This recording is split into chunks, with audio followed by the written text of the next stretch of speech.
So I thought I'd show you guys my hillbilly setup here. I've got the Hue light, and I need to permanently mount it, but right now I've just got it on a tripod that's more or less zip tied to the seat. And right above me, I'll probably get it a little lower, I don't know, we'll see. But then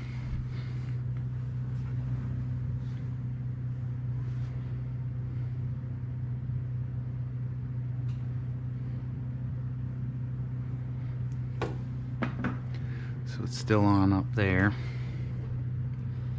and Spa is a pretty good one, but you can kind of see the light on my hands. And then when we go underneath, it's pretty, you wouldn't think that it really adds much, but it's pretty awesome.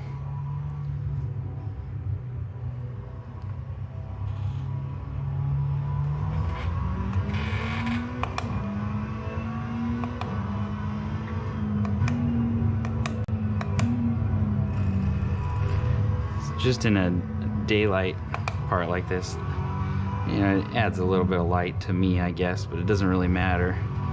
And it does have some weird, like it picks up on the colors on the screen, but once you get like to the back straighter, like here, I don't know how well you can see like on my hands, but when you go underneath the shadow, I haven't really tried it for night races yet, but I imagine that's going to be pretty cool too, like all the lights from people. And I'm going to set up, I have 2 of these light bars, so I'm going to set one up on either side, and that probably will make it even a little crazier. But yeah, for 80 bucks with the hub, that's not too bad.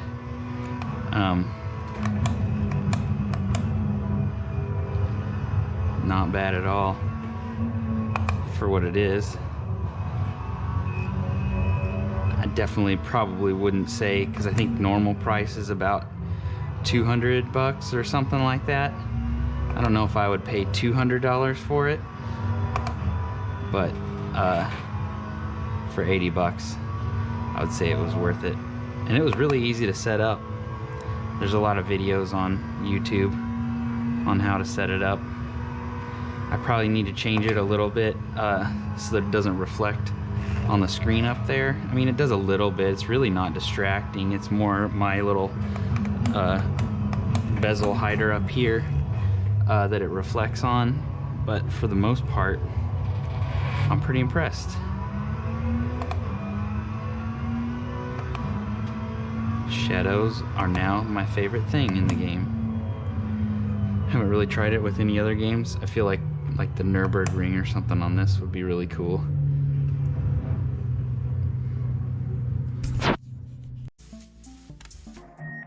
Understanding the techniques used in rally driving will help you understand the relationship between car and road surface and how to be the master of control under extreme pressure.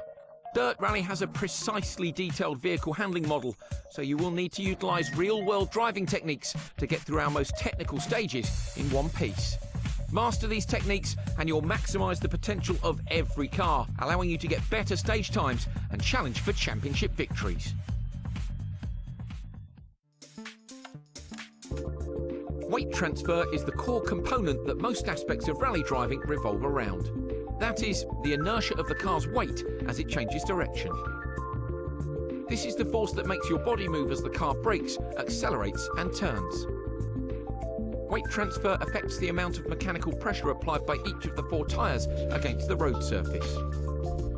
When a car speeds up, slows down or turns, each tyre will experience a difference in that mechanical pressure compared to when the car is stationary. This results in an increase or decrease of the potential grip available. Braking and accelerating produces longitudinal weight transfer, and turning produces lateral weight transfer. It can also be influenced by other factors, such as the road surface, jumps and crests. Always try and manage the weight transfer at the moment it's required, whether accelerating, braking or turning. This will maximise the grip potential of each tyre, keeping you flowing in and out of sections throughout a stage.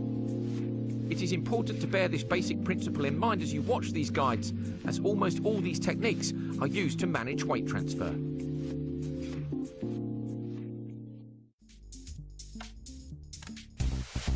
Like an aeroplane, rally cars move in 3 axes: roll, pitch, and yaw.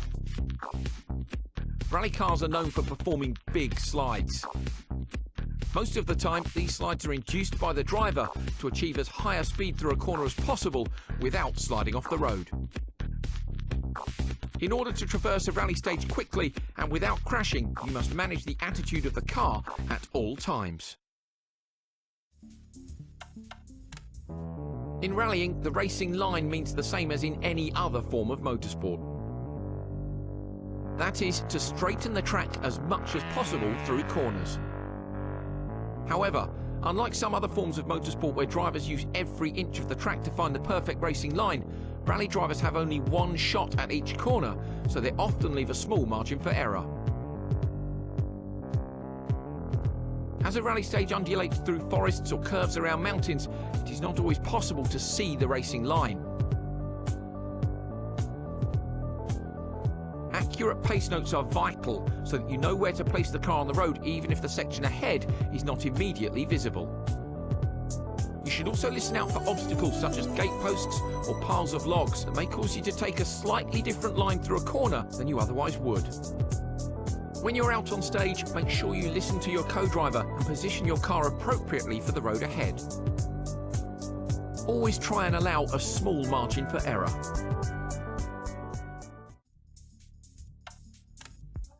When you hear drivers talking about maximum attack, they are talking about when they are pushing as hard as they can to get the most out of the car.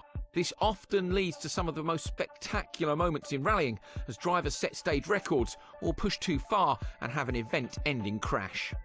Knowing when to push and when to be conservative are vital when competing in an event. If you're recovering from a mechanical issue and you're trying to make up time to the rest of the field, it may be a valid strategy to push harder as you have very little to lose. If you're in the top 3 and setting competitive stage times, it may be more sensible to take a conservative approach and avoid any big risks. In reality, drivers often take a measured approach, driving at 95% of their full potential so as not to make any big mistakes while still maintaining a competitive pace. In dirt rally, this measured approach is advisable as you get to grips with your car and how it responds to the stages and the conditions.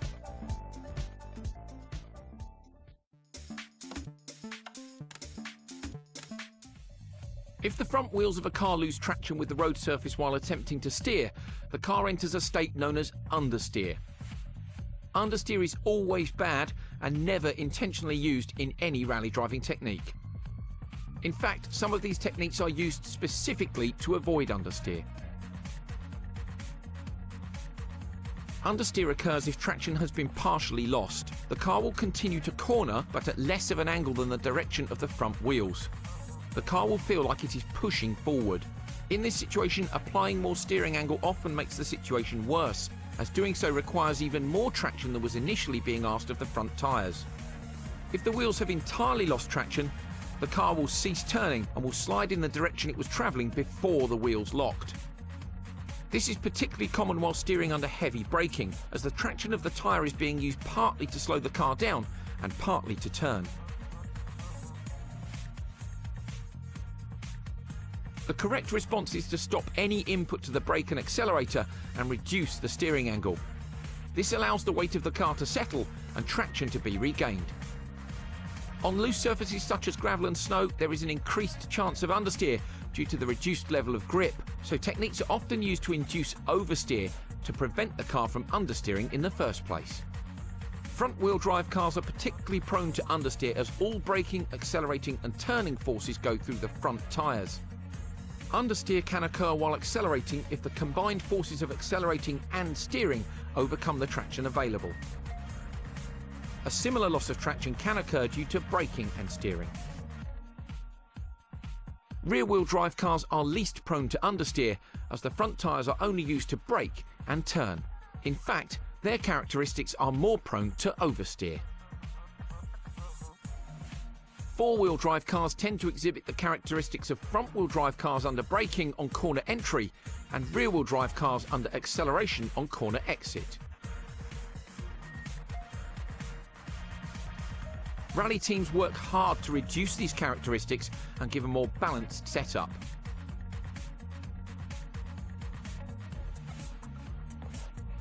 Remember, understeer is always bad. When rally driving, make sure you try and avoid it at all costs.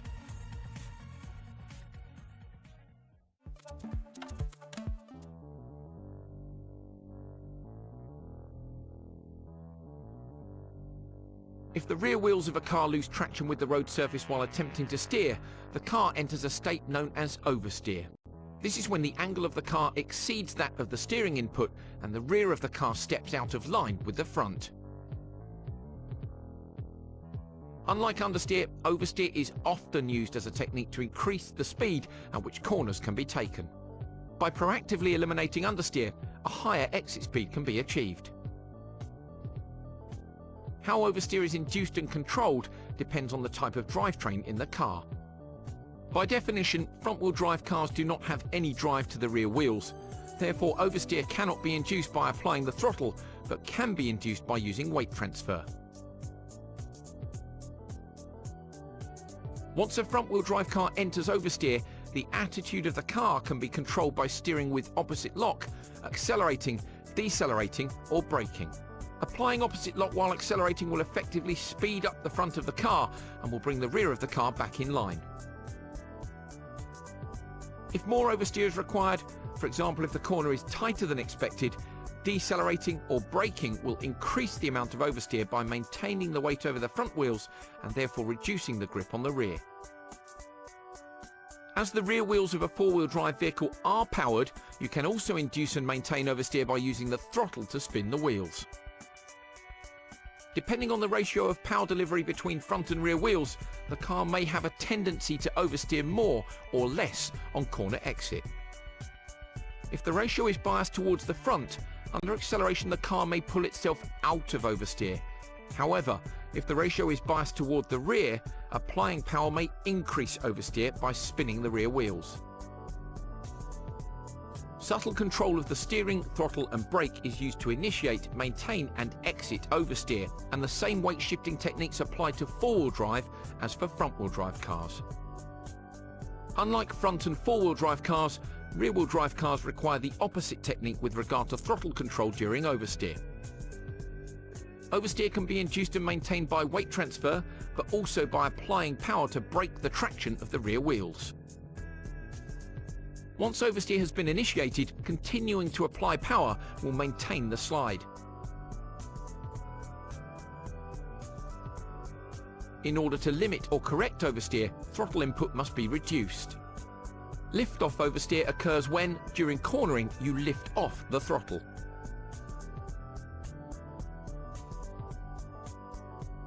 Because the car is slowed by engine braking, there will be a certain amount of longitudinal weight transfer which will unload the rear tyres, causing them to partially lose traction with the road. In a front-wheel drive car, this weight transfer alone is enough to induce oversteer because the front of the car is usually heavier than the rear.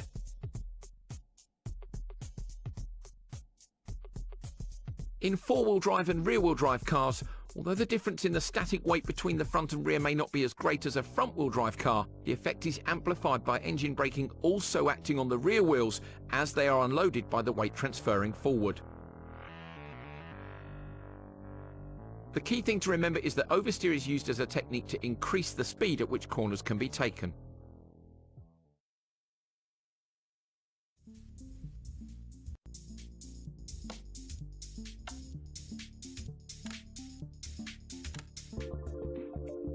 You may be tempted to try and avoid using the brakes as much as possible, but there are two separate and equally important uses for the brakes in a rally car. The most obvious use is to slow down to a speed at which the car can take the next corner without crashing. The second, less obvious reason is to manage weight transfer before, during or even after cornering. Applying the brakes transfers more of the weight of the car over the front wheels, pressing the tyres against the road, giving them increased grip. The trade-off is that the rear tyres have less of the car's weight applied to them, resulting in less grip. Slowing the car down should only be done while the car is moving in a straight line. All four wheels don't need to be pointing forward, but the direction of travel should be as straight as possible. You should apply the maximum braking force without the front wheels locking. Depending on the corner you're approaching, you may need to partially lock the rear wheels to induce oversteer. Judging braking points correctly allows you to brake smoothly and continuously until the turn-in point, where you can release the brake and turn for the corner. Releasing the brake at the turn-in point means that the weight will have already been transferred to the front wheels when you turn, giving increased traction. You must always take the characteristics of the car and the road into account when braking. As well as the level of grip and characteristics of the road, many other factors can affect weight transfer. This can load or unload each tyre, affecting the amount of grip available and the distance required to slow down. Some examples are as follows. When travelling uphill, the effect of gravity working against the car results in shorter braking distances. The opposite is true when travelling downhill. When braking on a loose surface, reduced grip results in longer braking distances. The level of grip is often variable from corner to corner, so it is usually prudent to leave a margin for error. When braking on clean, dry tarmac, you will have shorter braking distances. As there is generally more grip, the car will tend to remain more stable than on loose surfaces. Conditions such as wet weather, mud on the road or ice will result in longer braking distances. The overall weight of the car has a dramatic effect. Heavier cars take much longer to slow down than lighter cars.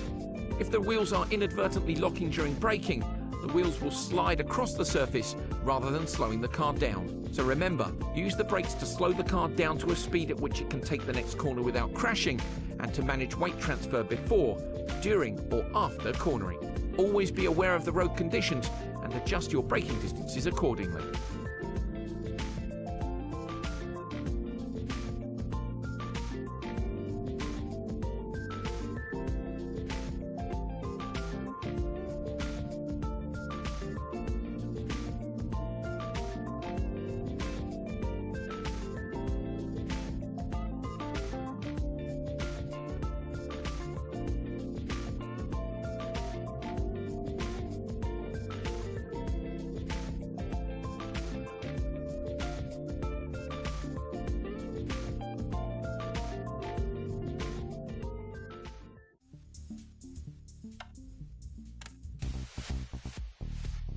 The term left foot braking is often misunderstood as simply using your left foot rather than your right foot to operate the brake pedal.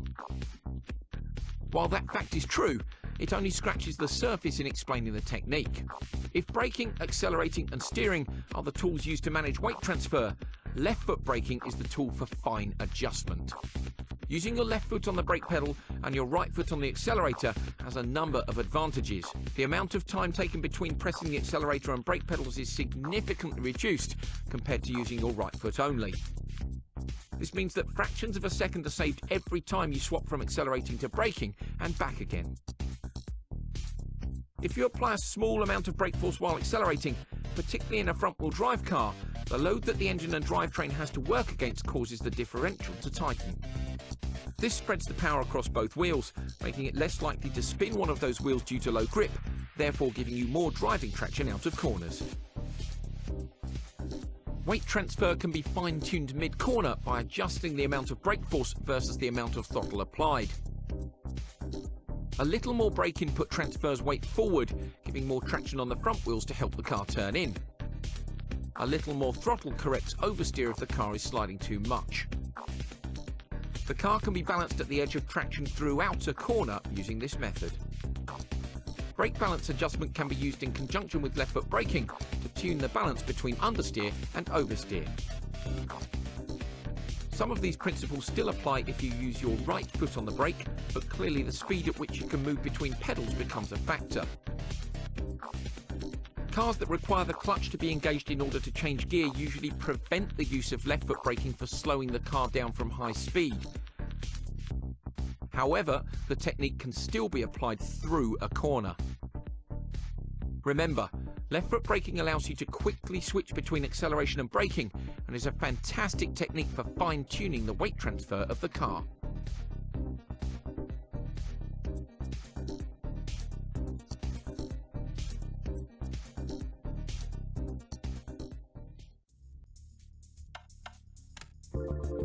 Tyres operate at their optimum with a certain amount of wheel spin.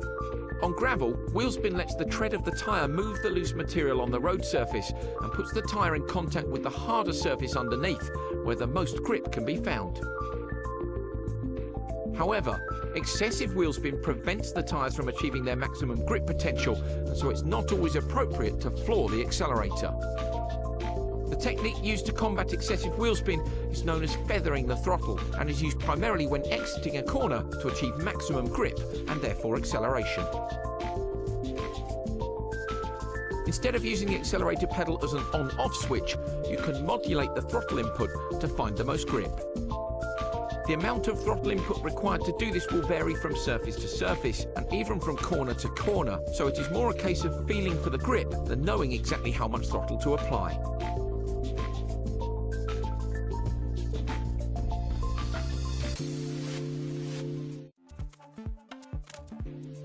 As with braking, the inclination of the road ahead has an impact on the speed at which a car can accelerate.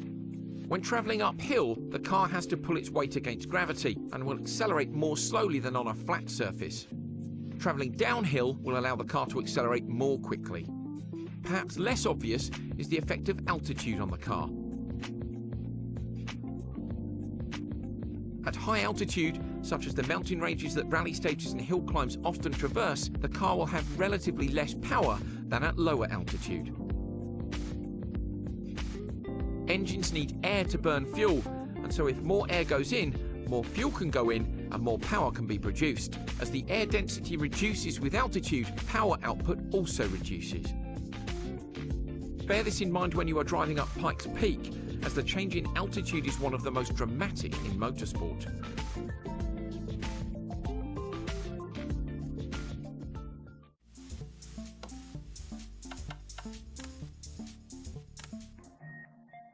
As with braking, weight transfer is an extremely important aspect of making a rally car turn. Simply turning the steering wheel does not guarantee that the car will move in the desired direction.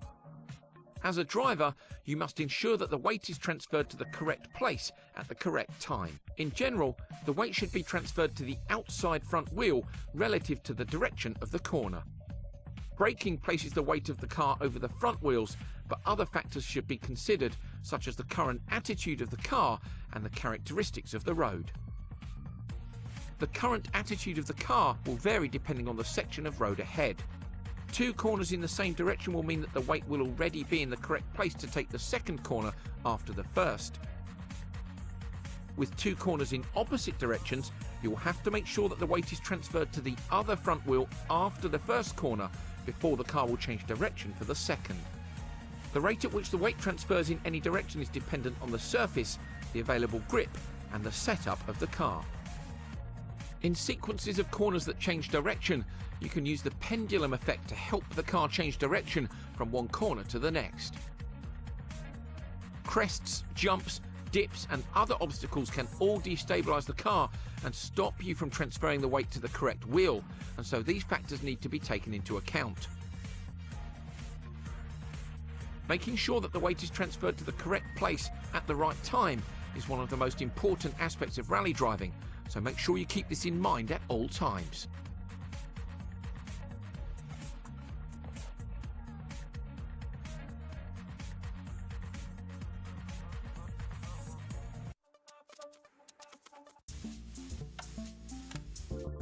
There is a common misconception that to drive a rally car quickly, you need to wrestle the steering wheel one way, then the other, as much as possible. When you turn the steering wheel, you are transferring the weight of the car to the wheels on the side where it's needed to load the suspension and provide traction for turning. If you rapidly move the weight from one side to the other, it is likely to destabilize the car, making it difficult to control. Continuing the soaring action on the steering wheel will progressively make the situation worse until either a crash or a spin has occurred. When cornering or making corrections to the steering, you should apply the minimum amount of steering necessary. In conjunction with other techniques, such as left foot braking to induce oversteer, the amount of steering input necessary may be considerably lower than would be required for the same angle corner in a road car. As well as keeping the car as stable as possible, using the minimum amount of steering takes the least time to apply and then remove. Consider a situation where the car unexpectedly and significantly oversteers. If you were to apply a lot of opposite lock, it may correct the situation. However, the rear wheels may suddenly grip, snapping the car out of oversteer, and you may have to rapidly unwind the opposite lock in order to prevent the car from transferring into oversteer in the other direction. Excessive steering lock would only serve to make this situation more difficult to control. So remember, always try to use the minimum amount of steering input possible in conjunction with other techniques to make sure the car remains as stable as possible.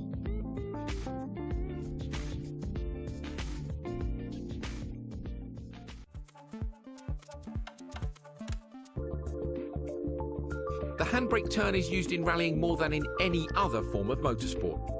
The aim of performing a handbrake turn is to get the car to dramatically oversteer at relatively low speed, which enables a tighter turn to be taken than using the steering axis of the wheels only. Weight shift is still required, and you must use the momentum of changing direction with the steering in conjunction with the handbrake to get the rear of the car to slide. The handbrake can also be used to induce oversteer in a more open corner if there is insufficient traction on the front wheels to get the car to turn in at the required point. Remember, handbrake turns are used to navigate very tight corners such as hairpins that would be difficult or slow to drive around normally. So listen out for these types of corners in the pace notes.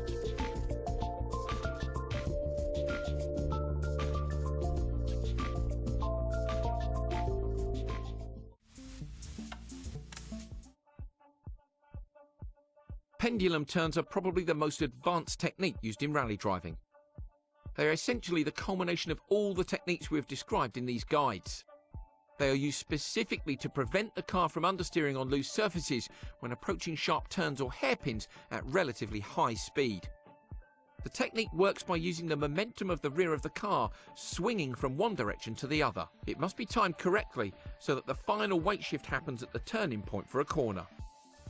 Modern rally teams put a lot of effort into reducing their car's tendency to understeer, so pendulum turns are not used as much in today's cars as they were with the classics. In order to explain the process, here are the inputs you should make and the effect it will have on the car at each point during a pendulum turn. In this example, the car is travelling at high speed on a straight piece of gravel road and has to make a 90-degree turn. As you arrive at the braking point, you get hard on the brakes to slow the car down and shift the weight of the car forward. With increased grip on the front wheels, flick the steering wheel in the opposite direction of the corner. The reduced weight over the rear wheels will put the car into oversteer, with the rear of the car stepping out and the front of the car pointing away from the corner. You can now increase your throttle input, reduce your braking input, and steer in the direction of the corner before modulating all three inputs. This allows you to maintain the oversteer until the point at which the car needs to turn in for the corner. It's worth noting that the lateral grip of the tyre combined with some braking input causes the car to rapidly decelerate, as if braking hard in a straight line. Now release the brake pedal and feather the throttle. This will snap the car out of oversteer in the initial direction. The momentum of the weight shift of the rear of the car, coupled with the acceleration and steering input, will initiate oversteer in the direction of the corner. At the turning point, apply full throttle and move the steering wheel in the same direction as the rear of the car. This is the pendulum part. You want the car to oversteer in the direction of the corner to help eliminate understeer. Now feather the throttle as the car is switching from oversteer one way to the other. You must move the steering wheel in the same direction in order to catch the second slide. You will now have oversteer through the corner. Keep feathering the throttle and control the oversteer with opposite lock.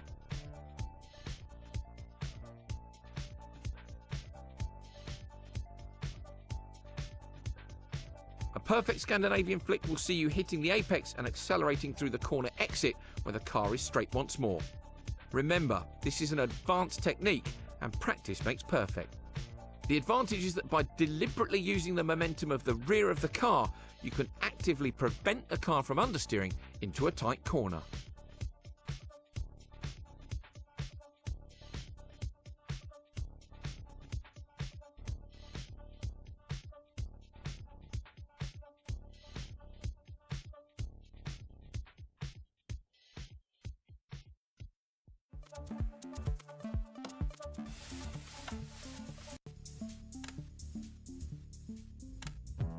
One of the most unique aspects of rallying, unlike other forms of motorsport, is that you have to contend with many kinds of road surfaces. With varying surface types and conditions come varying grip levels. Tarmac, concrete, gravel, dirt, ice and snow, and their many variations are all surfaces you will have to get to grips with. While you will be given the most suitable tyres for the conditions in dirt rally, it is important to understand their characteristics.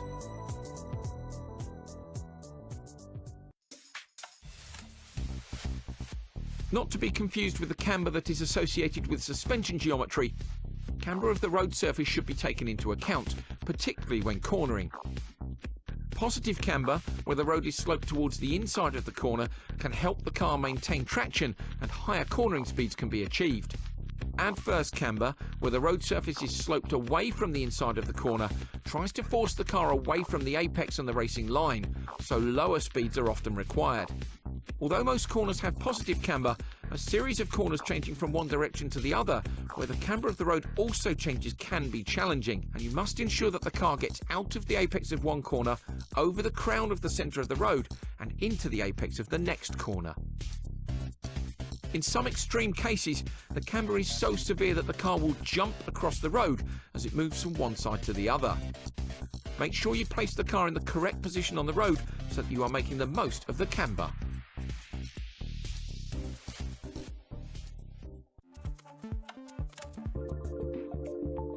Jumps are often the most spectacular part of any rally stage, but you must consider several factors when approaching them. Firstly, since the wheels of the car will not be in contact with the ground for a period of time, you will be unable to change direction or slow down while airborne. This sounds like an obvious point, but it means that you must ensure that the car leaves the ground with the correct attitude and correct speed in order to land in the correct place. If the road is straight, then it might simply be a case of making sure the car leaves the road while also pointing straight. But if the jump happens to be in the middle of a corner, you will need to ensure that the trajectory of the car will land back on the road. This is particularly important when there are ditches, rocks, trees or other obstacles lining the side of the stage. Weight transfer also plays an important role when approaching a jump. Depending on the nature of the road either side of the jump, there may be a need to slow down or even brake before it.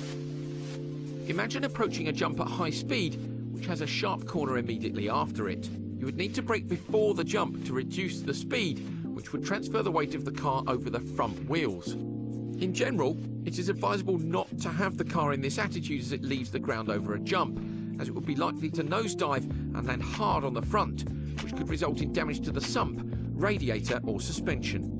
Instead, you should brake up to the lip of the jump, but stop braking just before you take off to move the weight back to the centre of the car.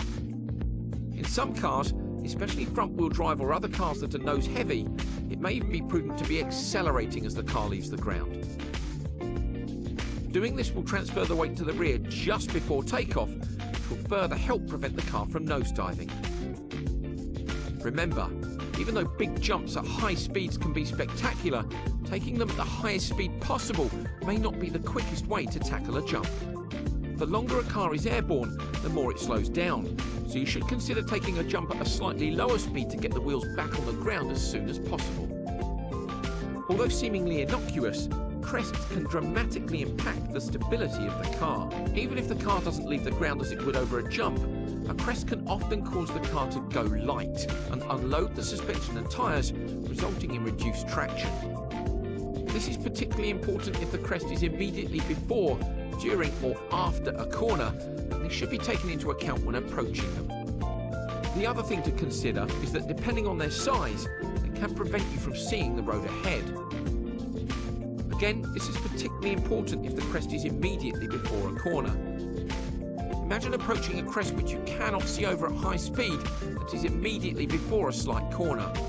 It is essential that you put the car in the correct place on the road and at the right attitude to take the corner, even though the corner cannot be seen until the last second.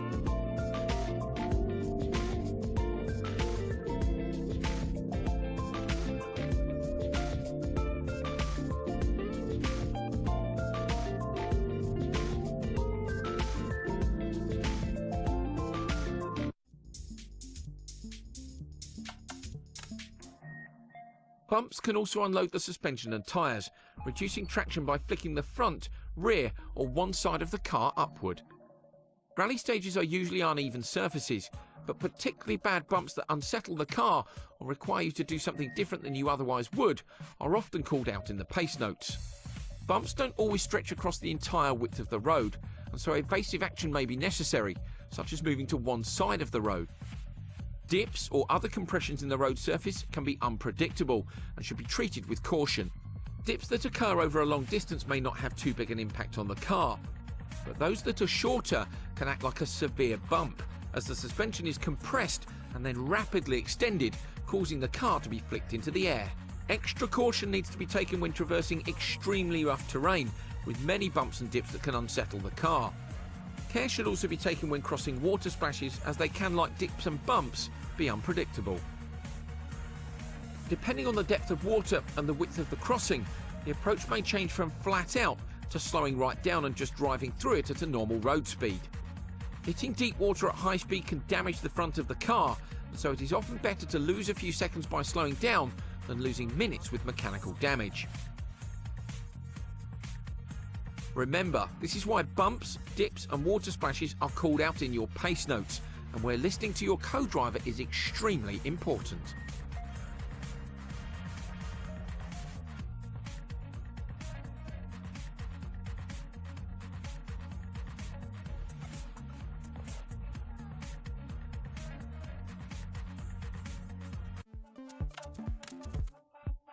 There are many types of obstacles that may be encountered on a rally stage. On a gravel stage through a forest, it is not uncommon to come across logs, branches or large rocks. Rally cars have strong sump guards and other underbody protection, and in gravel setup, the suspension travel and tough tyres allow the car to drive over most obstacles. Evasive action may need to be taken if the obstacle is large enough to damage the car or cause a crash. Lower suspension setups with shorter travel and lower profile tyres like those used in tarmac rallies mean that more care must be taken when making the split-second decision to drive over or around obstacles. Fixed obstacles such as gate posts, bridge parapets and cattle grids often require consideration and are therefore included in the pace notes with sufficient description to allow the driver to pass them safely. Make sure you are prepared to take the necessary precautions to avoid a rally-ending incident when you hear these obstacles called out.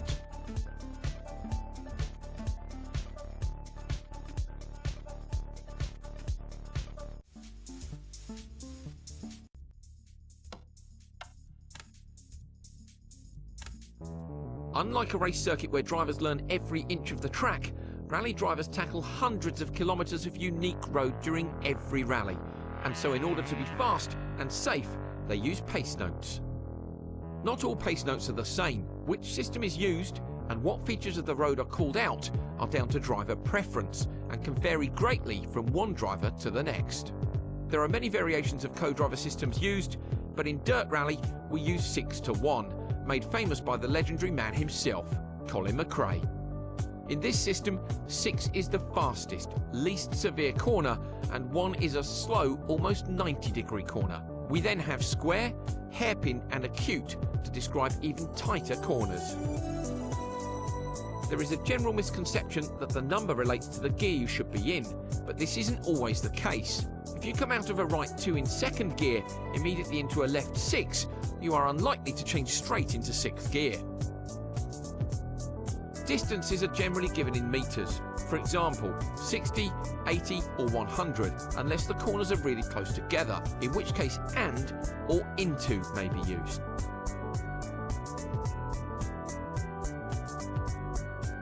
Additional description of detail in the road ahead is also necessary. Calls such as care, caution and double caution signify sections where extra care should be taken. Descriptions such as open, tighten or double tighten are used when the angle of the corner changes midway through. Corner length is also described using half long, long or continues for. Crests, bumps and jumps, as well as other variations that you can drive through such as bad camber, dips and water splashes are also called out. Perhaps the most important calls of all are those telling you when an obstacle is present, meaning you should avoid cutting the corner or running wide on corner exit. In these situations, the co-driver will call "don't cut." It is vitally important that you listen to your co-driver and don't cut in these situations.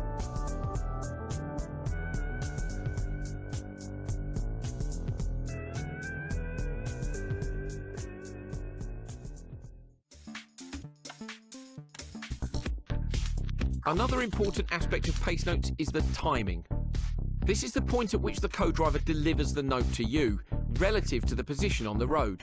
Again, this is down to preference, but it is common for the pace notes to be delivered 1 or 2 corners ahead of where the car is on the road. This allows you to build up a mental picture of the road ahead, so that you can put the car in the correct attitude at the correct time to achieve maximum speed.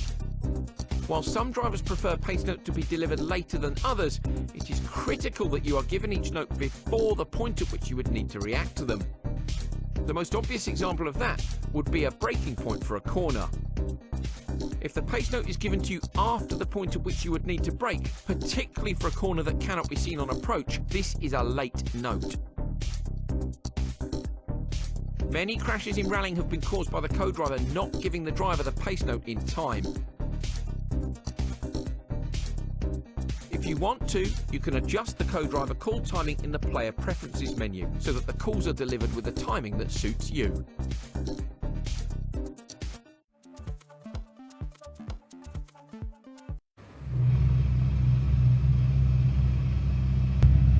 Five, 4, 3, 2, 1, go.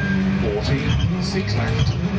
Into 3 right long, opens 30, 3 right long, tightens into sudden turn 2 left.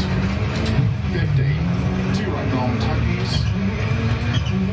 into 3 left, into 3 right, 30, 4 left long, tightens and slow 30, 6 left tightens, turn 2 left, into 3 right long, tightens 30. Left of a crest, small cut maybe, 30, 3 right long, tightens 2, 30, 3 left, 60, turn 5 right, extra long, opens flat of a crest, 80, flat left of a jump, into small cut, 4 right long, into 6 left of a crest long, tightens 3, into 2 right, into 2 left long, tightens, into 5 right, tightens 4, extra long, tightens, into 4 left, and 3 left tightens, to keep right, into 6 left, and keep right, into 5 left long, into 4 left tightens, 30, 4 right long, opens 30, 5 right long, tightens of a bump, into 4 left long, tightens narrow, 100, 5 left of a bump, into unseen, 3 right long, opens 30, keep right, into slight left and narrow, 4 right, into 6 left, and 3 left, and cut of a crest, turn 2 right long, opens of a crest, and keep left into 5 right small cut, 30, 4 left long, opens 40, keep right of a jump maybe into 5 left long, 50, keep left into 5 right long, opens of a jump maybe, into 6 left of a jump long, into narrow, 6 right, into 5 left, extra long, opens keep right of a big jump, to crest, into 6 left long, tightens, 70, keep left, into 5 right, very long, 50, 6 left, extra long, tightens, 3, 30, 2 right long, tightens, into 4 left, opens, into open head, right long, opens, into 6 left, into 5 right, into 6 left long, tightens on a crest, into 5 right long, tightens, into unseen, 2 left, extra long, opens, into 4 right, small cut,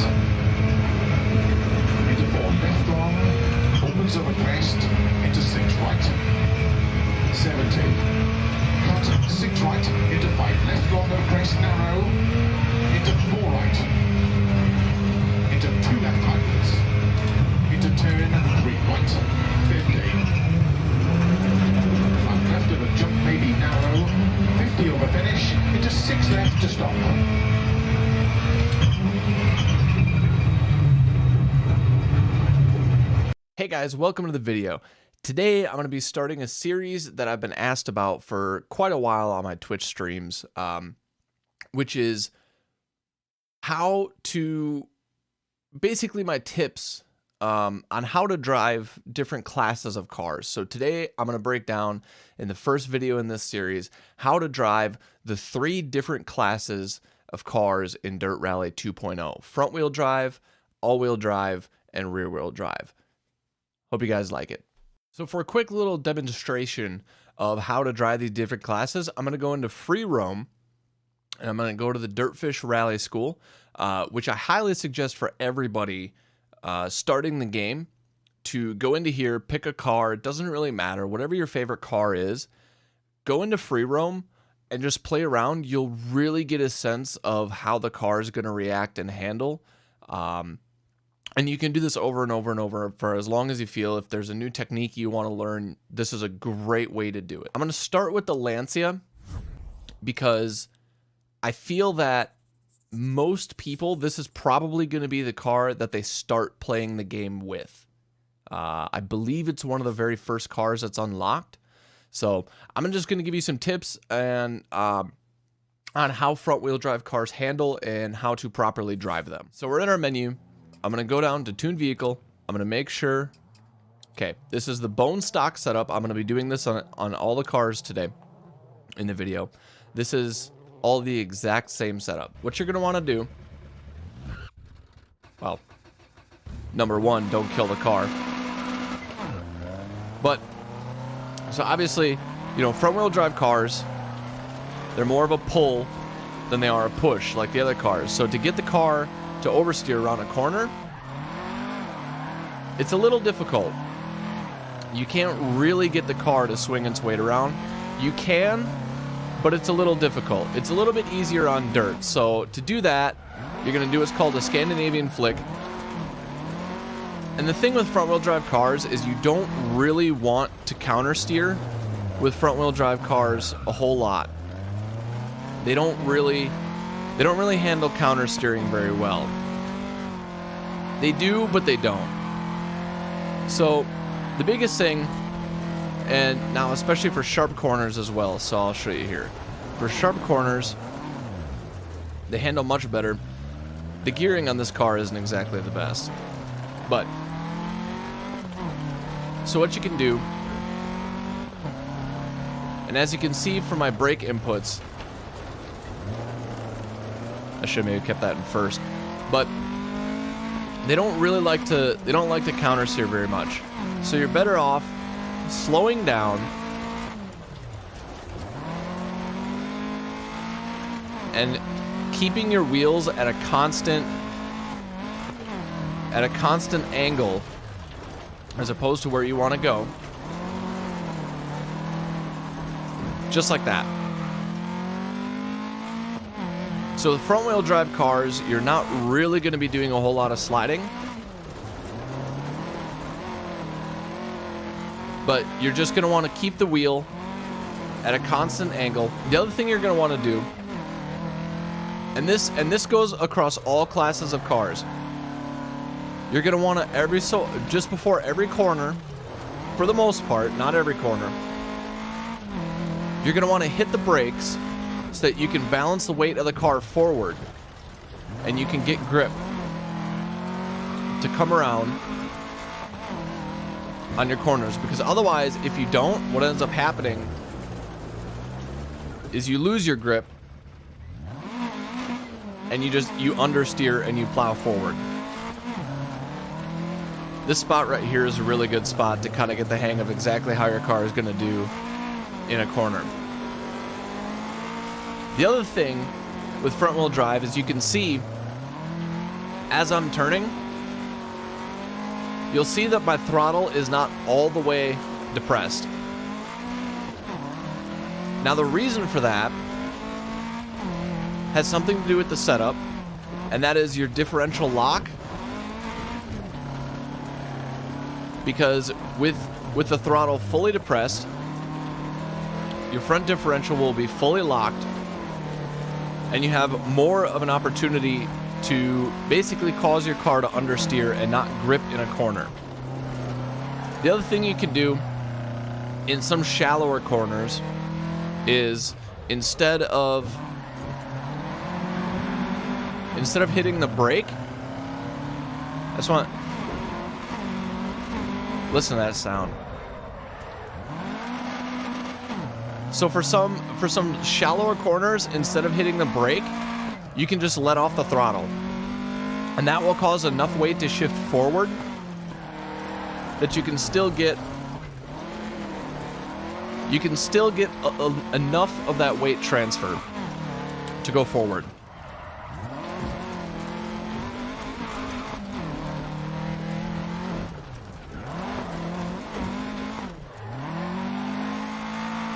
Let's hop over to a rear-wheel drive car, and I'll show you the difference there. So now we're going to hop over to the Ford Escort Mark II, which, again, I'm using these cars because I assume most newer players, when you're starting out, this is probably going to be the first car in this class that you're going to buy. I believe it's also maybe the cheapest. I'm not 100% sure. So we'll load up the Ford in the Dirtfish Rally School, and I'll kind of show you how this car differs on the other end to the front wheel drive cars. Again, bone stock setup. This is exactly how the car comes from the factory, as you would say. Now these cars, especially this one, counter steering is going to be much more of a thing. These cars are much more touchy to throttle and steering inputs than the front wheel drive cars are. So with these cars, the number one thing I can suggest is learn throttle input. Because most of how this car is going to handle is completely dependent on your throttle input. Throttle input is going to be number one. And then after that, it's going to be brake input. Oop. For that exact reason right there. With these cars, you're going to want to do the same thing. You're going to want to brake in front of a corner to shift the weight forward. It's going to happen a little bit more dramatically than it did on the front wheel drive cars. And the reason for that is because as soon as you get on the gas, all that weight transfer is now on the front wheels, and it's not much on the rear wheels. And so that makes it very, very easy for the rear wheels to break traction and come around. Now, as soon as you feel the rear end start to slide back out, that's when you're going to want to counter steer.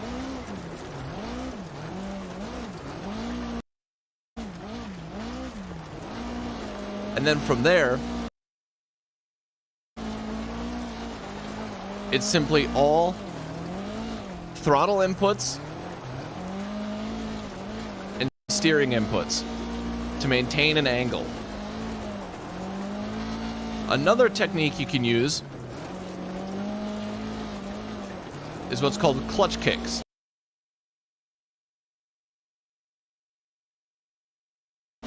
Now you can use these if you're in maybe a little bit too high of a gear, or you've got a wide angle that you want to keep that. So that's as simple as kicking the clutch.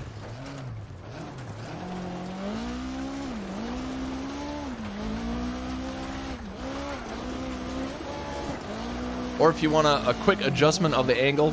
I messed that up right there, but so like if you're coming in too wide and you want to quickly adjust your angle, this works a little bit better in hairpins than it will in some shallow corners. However, it can be applied. I do not recommend it because it's not a very controlled. Also, I should note that the difference in driving surface makes a very big difference in all of this too. So as you can see here, when I'm on this tarmac surface,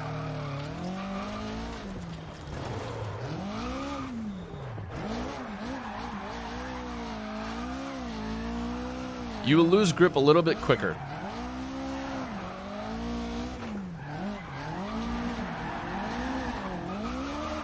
That's going to be the biggest thing for rear-wheel drive cars, is really learning how to throw the weight around and control the weight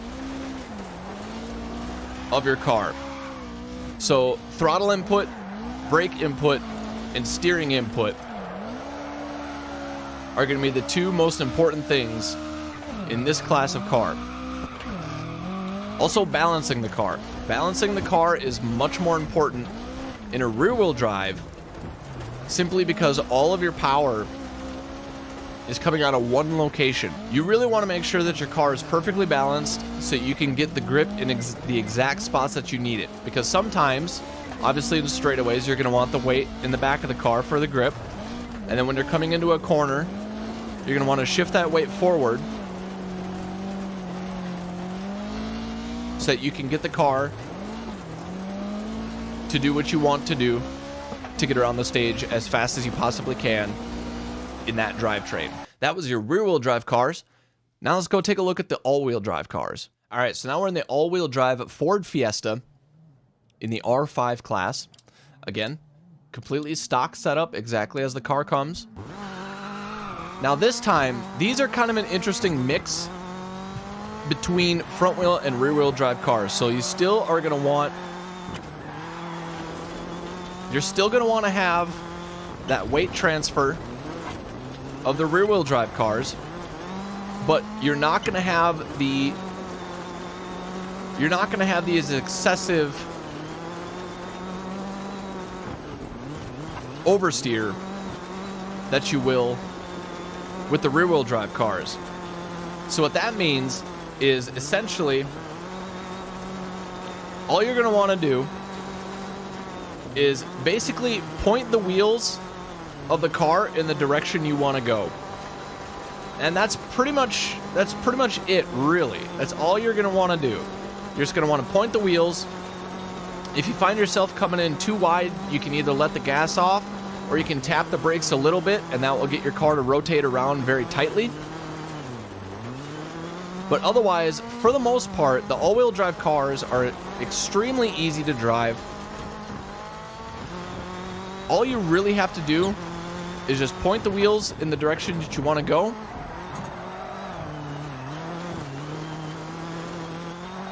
And the car will go.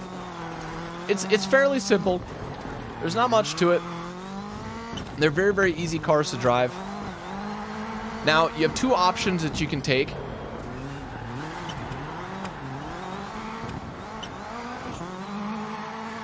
With how to get around sharp corners in these cars. And you can do it, you can actually do it in almost every class of car. It doesn't work very well in the front wheel drive cars, but I'll show it to you right now. It's called the Scandinavian Flick. So if you don't know what that is, the Scandinavian Flick is basically counter steer. Oh, here, let me find a better spot for this to be used. We'll do it off this jump. So Scandinavian Flick, turn away from the corner, hit the brakes, shift the weight, turn into the corner, and then get on the gas. So this is a way,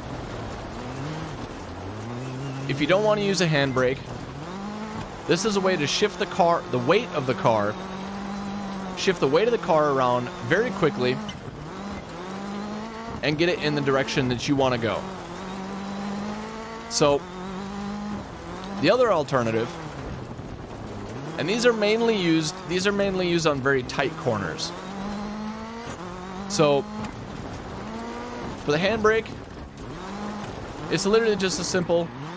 You just pull the handbrake, car rotates around very quickly.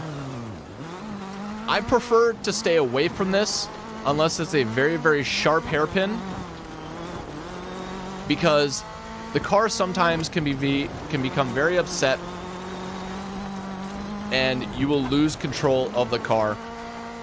And that's not something that you want to do going 100 miles an hour down a very narrow pathway that you're not aware of. The other thing I can recommend in free play is there's lots of these little trails that you can take Oh, where did that trail go now?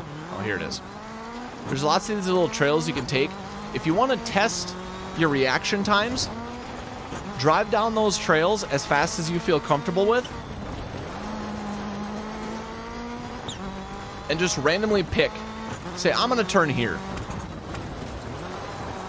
And try to take that corner as fast as you can.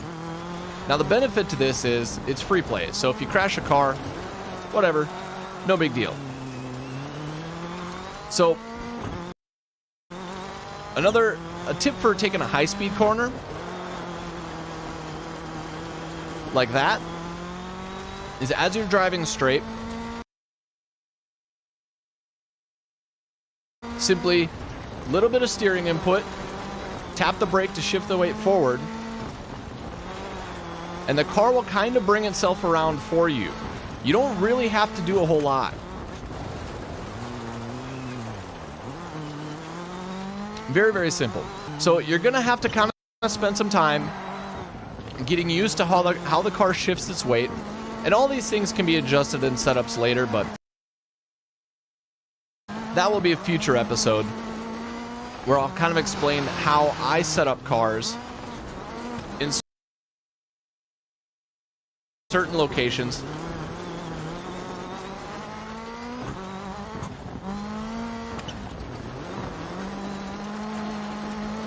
Now that we've got that done, I'm going to take these cars to a stage. We're going to put them in a real stage, and I'll kind of do a breakdown of exactly how to implement these techniques in your driving. Okay, so we've got our cars in grease. Again, bone stock setups. This is exactly how these cars were in the free play. So I'm going to demonstrate on this stage here because there's a lot of things right away in the very beginning of the stage that are going to incorporate all those things that I talked about in the free play. Keep left over 60, 3 left on cut, 30, slow 6 left long over crest into turn sudden,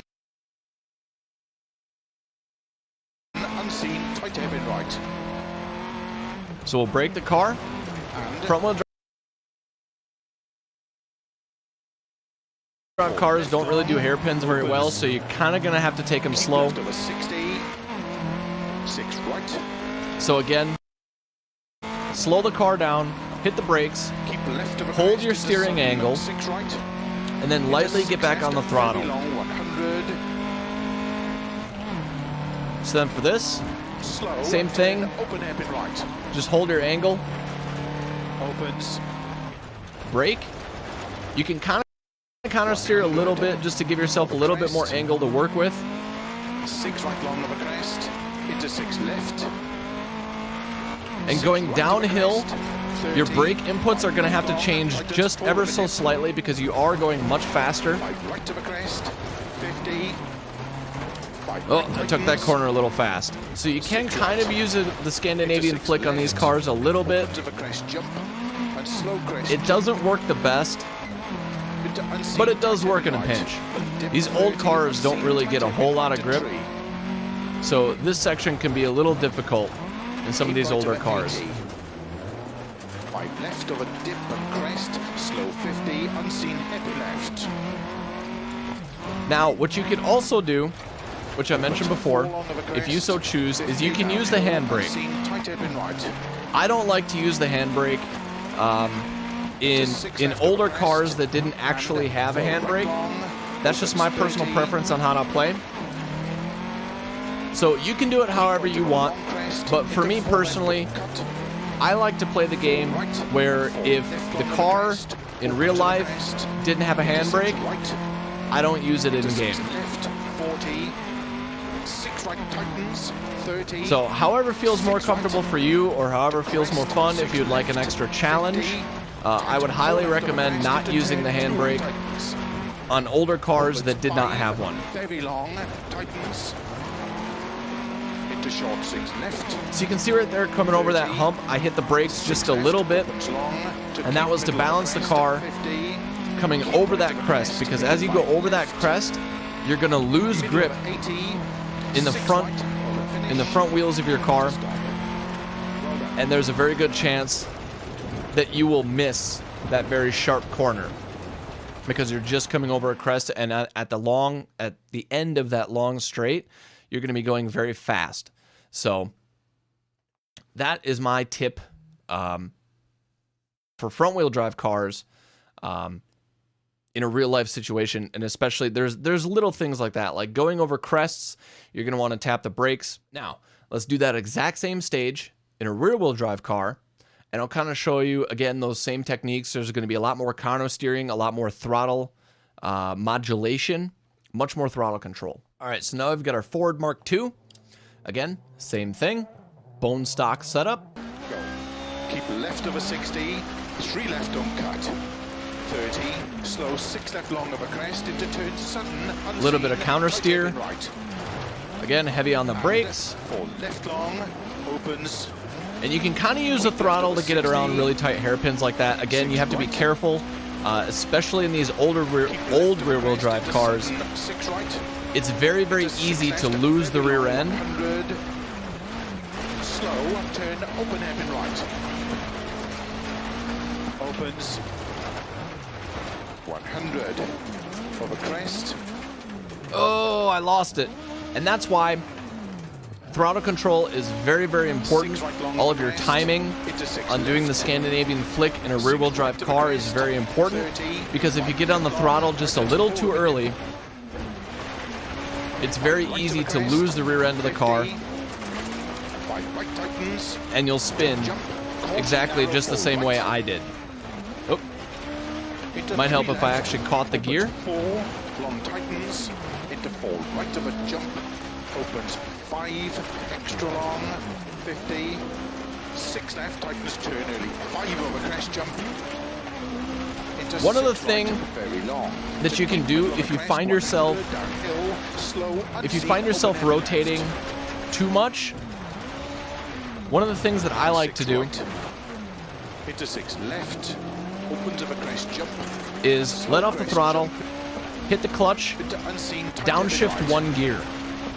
That typically will give the rear end of your car enough time left of a 30, 6 right, to catch in the grip, 40, middle of a crest into 6 left, and you can save yourself from spinning. In very sharp corners, you generally don't have enough time to do this. However, in some bigger corners, 6 right long, to bump and dip, 30, in some bigger corners, right hairpin it will right sometimes to give you just enough grip to keep yourself. keep right of a 80, 5 left of a dip and crest, slow 50, unseen heavy left. So as you can see around some of these really tight hairpins, I'm just kind of feathering the throttle, 4 long of a crest, just giving it enough downhill, unseen to kind of right pop the hairpin car right, around the corner into and come 6 out left very, of a very crest, smoothly. and 4 right long, opens 30. Except for that one. That one I messed the timing up on. But you have to be very, very careful. It really doesn't take a whole lot, and you can pop the car around that corner. Left long of a crest, opens of a crest, into 6 right. But again, you will be doing much more counter steering 6 right tightens, in a front-wheel drive car 6 right to than you would in a front 6 wheel. left, 50, tight, 4 left of a crest into turn, 2 right tightens. Opens 5, very long, tightens, into short 6 left, 30, 6 left, opens long, to keep middle of a crest, 50, keep right of a crest, into 5 left, middle of an 80, 6 right, of a finish, to stop. Well done. Much more steering corrections going on, because the rear-wheel drive cars, as I said, are very sensitive to throttle inputs.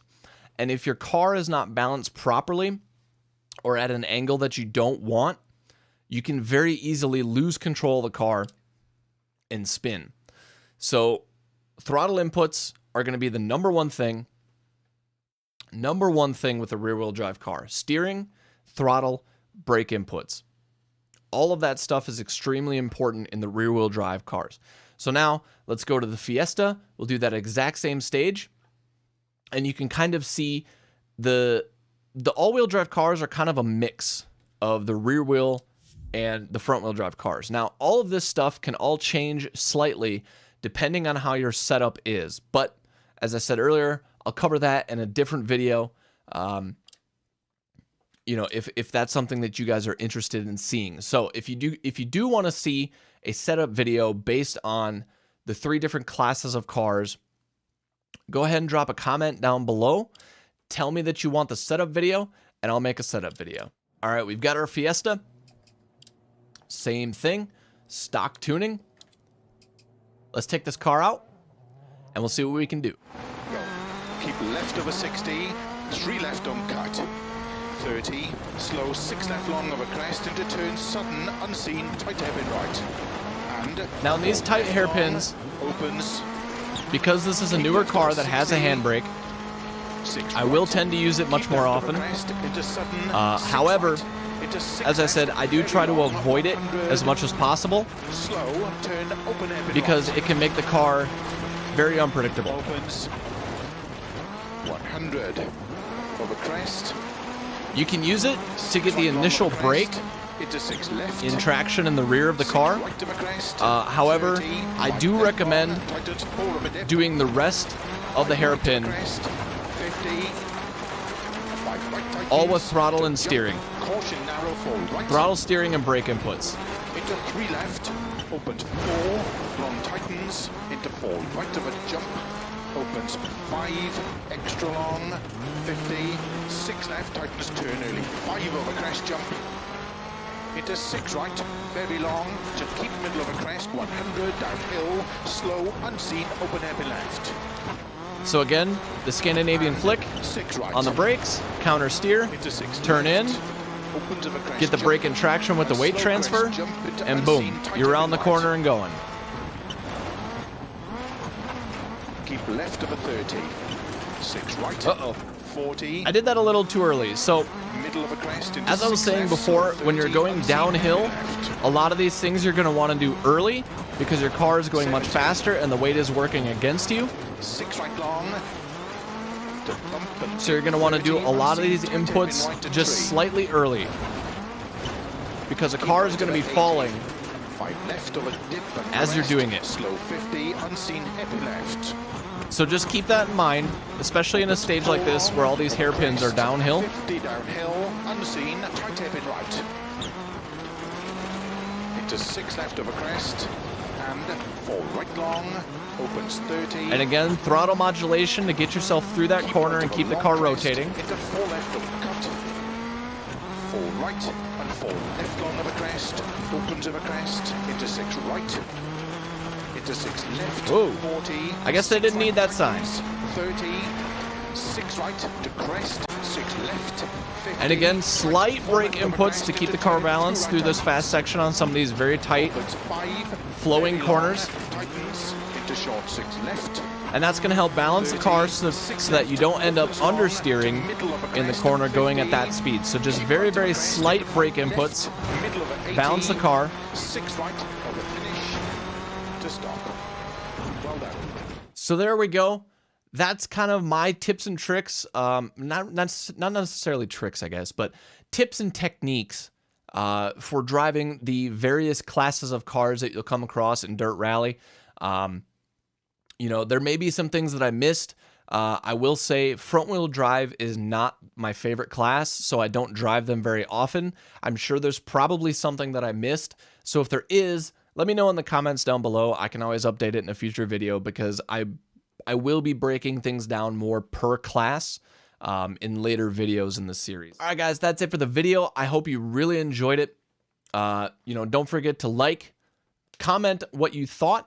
If I missed something or if you have another very specific question, be sure to type that in the comments down below. I will try to answer it as best as I possibly can.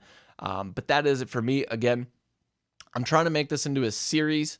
So, you know, I'll be breaking things down in the future. This was just a basics on how to drive the different classes of drivetrain in the game. You know, later I'll break it down into per car class because they do differ.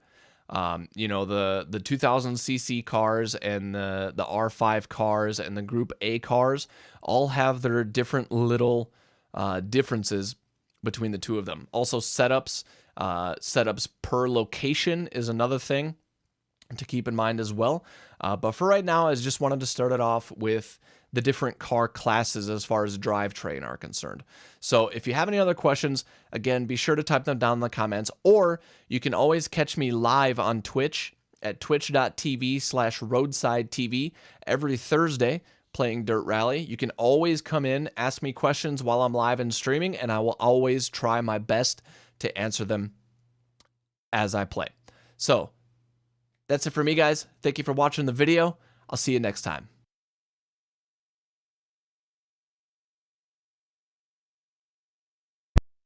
Hey guys, Daniel Morad here, professional GT driver, and today I'm going to give you 3 steps to perfectly set up your seating position, steering position, and pedal position to directly impact your lap time and comfort behind the simulator.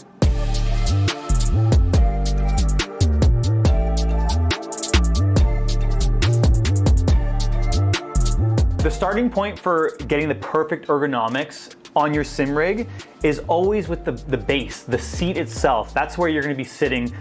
For me personally, I race a Mercedes AMG GT3 and GT4 in real life, and I measured my seat in my race car just because I was very curious to know what the angles were, and I actually found out that it's a 38-degree angle on the base and a 52-degree angle on the back portion.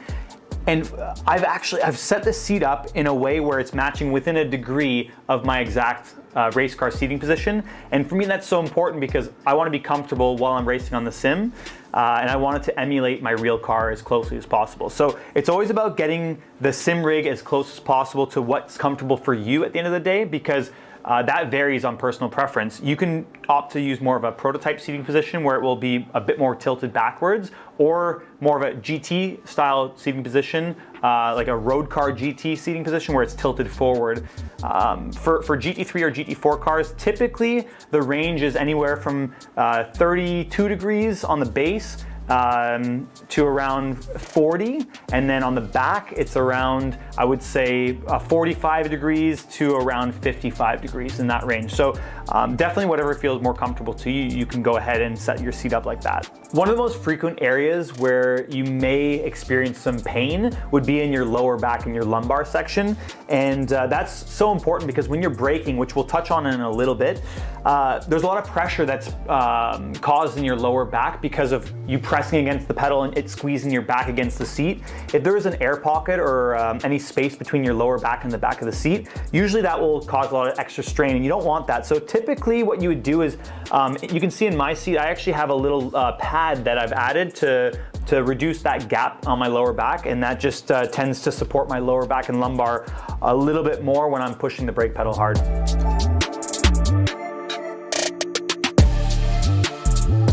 Once you get your seat position dialed in and you have the perfect angle for your personal preference, because remember, there's no right or wrong when it comes to seat angle, it's only a personal preference in terms of what you're looking for and what you want to achieve out of it. For me, I'm always looking to replicate my real race car, so I have my seat set up exactly like my car. Next up, once you have your seat, make sure that your shoulders are pressed to the back of the seat and inside the shoulder rest, because this is so important. If you start removing your back off the chair, then you tend to lose balance on the car. So when you're turning, you tend to wobble back and forth, especially if you have a direct drive wheel, it will move you around. So you wanna make sure you're secure. This way you have the most balance and most secure grip on the wheel. Second thing is, I would say wheel position, wheel distance to you, and the angle of the wheel itself. So for me, the height and the angle go hand in hand. I have my wheel set up at around 14 degrees on the steering shaft, and that's emulating my real AMG GT cars perfectly within a degree. That's personally what I like, and I set up the height accordingly where when I'm gripping the wheel, I'm not putting any additional strain on the top or bottom of my wrist. It's actually more or less going straight from my forearm through a straight wrist onto the grip of the wheel. If you have the wheel height too high and it's too angled, you'll put additional stress on the top of your wrist. And on the other side, if you're too low and you're driving down low, you'll actually put a lot of stress on the bottom of your wrist. So you want to make sure ergonomically you're very straight and all your joints are lining up with the steering wheel. In terms of distance to the wheel, you don't want it so far away where you're coming off the seat, but you also don't want it so close where you feel like you're jammed up and you can't really make the steering inputs and your elbow is hitting the side bolster in the seat. So finding that perfect distance to where you're not jammed up or you're not reaching is important. A great way for that, to figure that out, is to put your arms out while your shoulders are in the back of the seat, wrists on top of the wheel, and your wrist should be sitting right on the top of the wheel rim. That's more or less a really good guideline to getting the proper distance for the wheel. The final step to get the perfect ergonomics in your sim racing rig would be to get the pedals set up in the right spot. And this one can be quite tricky because you need step 1 and step 2 to be correct for step 3 to fall into place. And starting right away from your knees, and we'll work down, you want to make sure that the pedals are close enough where your knees are more or less, you don't want to be quite at like a 90-degree angle, but you want to make sure that when you're going to press the brake pedal, especially, this is very important, you don't want to have a straight leg. You want to make sure you're maximizing your big muscles. So you're using your quad to press with the big pressure, and you can reserve the rest of your strength in your leg from your calf and your ankle for the finesse pressure on the brake. That's going to give you really good trail braking and that finesse at the last stage of braking when you're coming off and balancing the car in a corner. So again, no straight leg, avoid that, but you also don't want to have your knees up into the steering wheel or like too bent, because then it will start to generate some knee pain as you start to press the brake.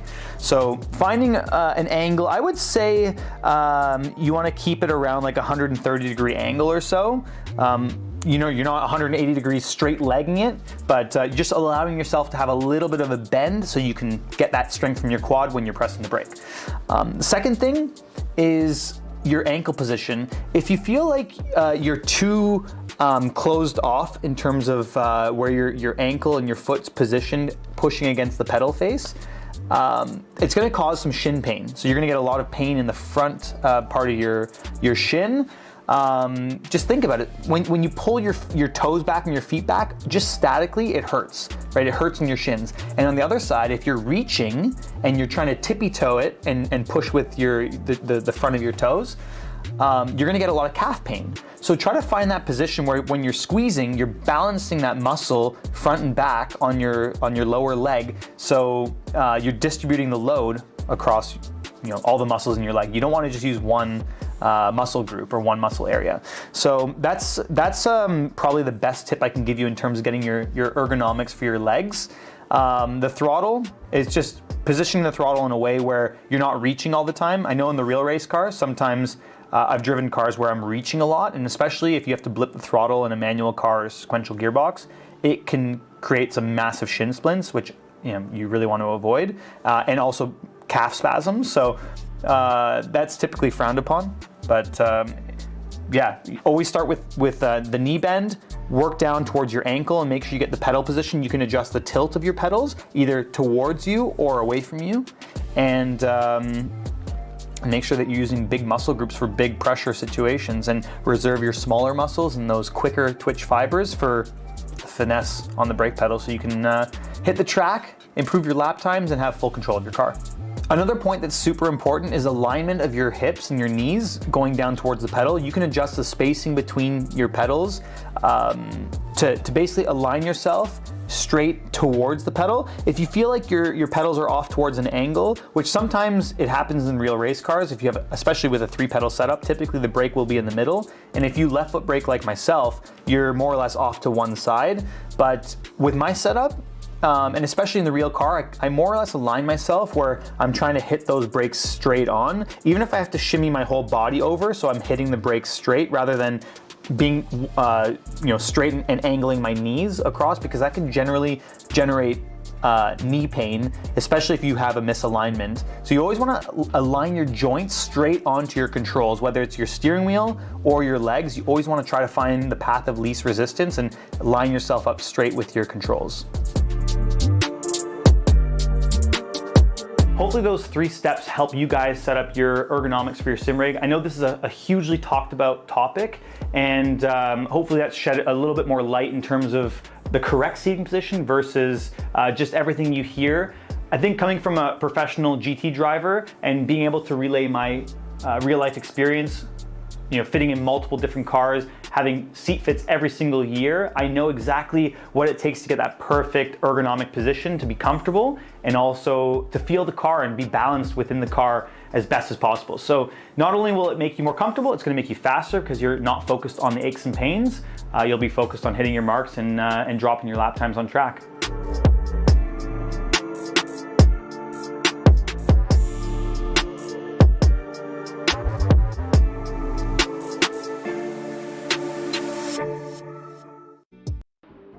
Becoming a well-versed sim racer is hard, and there are tons of common mistakes that cost new players lap time and overall consistency.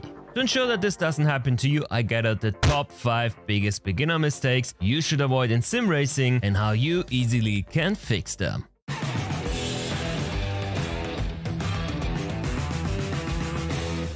Welcome back to Overtake.gg. My name is Champion Joe and I'm a sim racing editor here on the platform. I have tons of playing hours on various racing sims and I wanted to help you guys avoid making the same mistakes others are making across all racing games.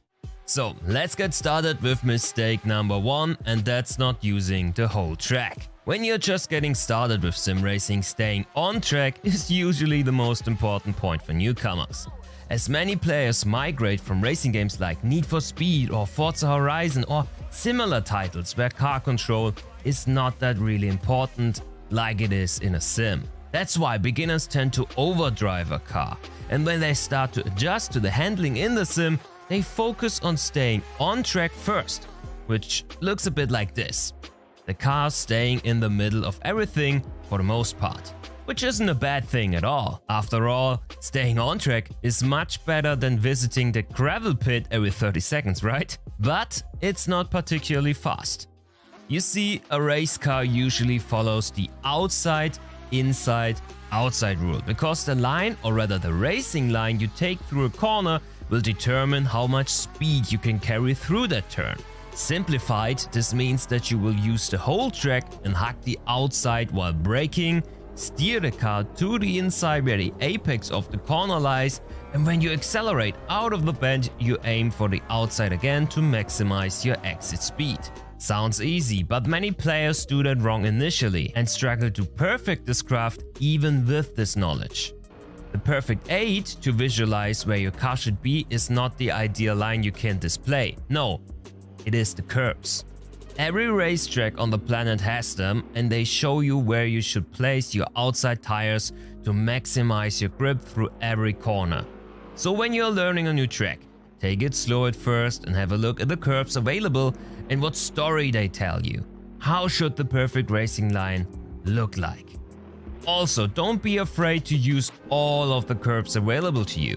Cut the chicane with 2 tires, let your car run wide on the curbing, on the exit, and test the limits of what's allowed and what counts as a track cut. And you will be surprised how much is actually legal to do in various racing sims. Another huge mistake you basically see in every racing game or in F1 when Verstappen is going for a dive again, are players braking far too late for a corner. Yes, braking late will be faster into the corner, but it will most likely ruin your exit, leading to you crashing into an opponent or to your car becoming folded into a barrier. And this is where the famous sim racing saying comes into place: slow in, fast out. Which is of course a bit dramatic in its formulation, but in its core, it's the most essential racing tip you can get for bettering your corners and braking. But let's start from the beginning. When you are learning a new track and you have no clue where to brake, start to look at the side of the track to spot some markers that you can easily recognize while driving at a fast pace. This could be a tree, the start of the curbing, a line on the track, or the meter boards that solely are there for exactly this purpose. Just don't take any shadows, trust me. Then start at roughly 200 meters, for example, and see how long it takes for your car to slow down before you have to turn in. Or if you are already way too fast and overshooting the corner. Usually you adjust your braking point from there until you are as close to the turn as possible without having to break a sweat when turning in. Keep in mind that your car should flow through the turn, and that if you have a lot of movement in your steering that you have to correct, you are most likely already a few meters too late on the brakes.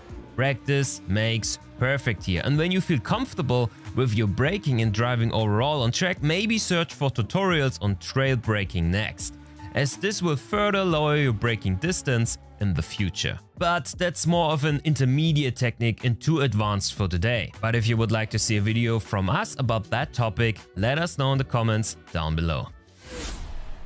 The third mistake I see often with newer drivers that start with sim racing is that they reject any kind of help from apps or programs whatsoever because they want it to be as realistic as possible. But that's a big mistake, especially when you are playing on a 16:9 monitor and are lacking the overview that you would have in a real car.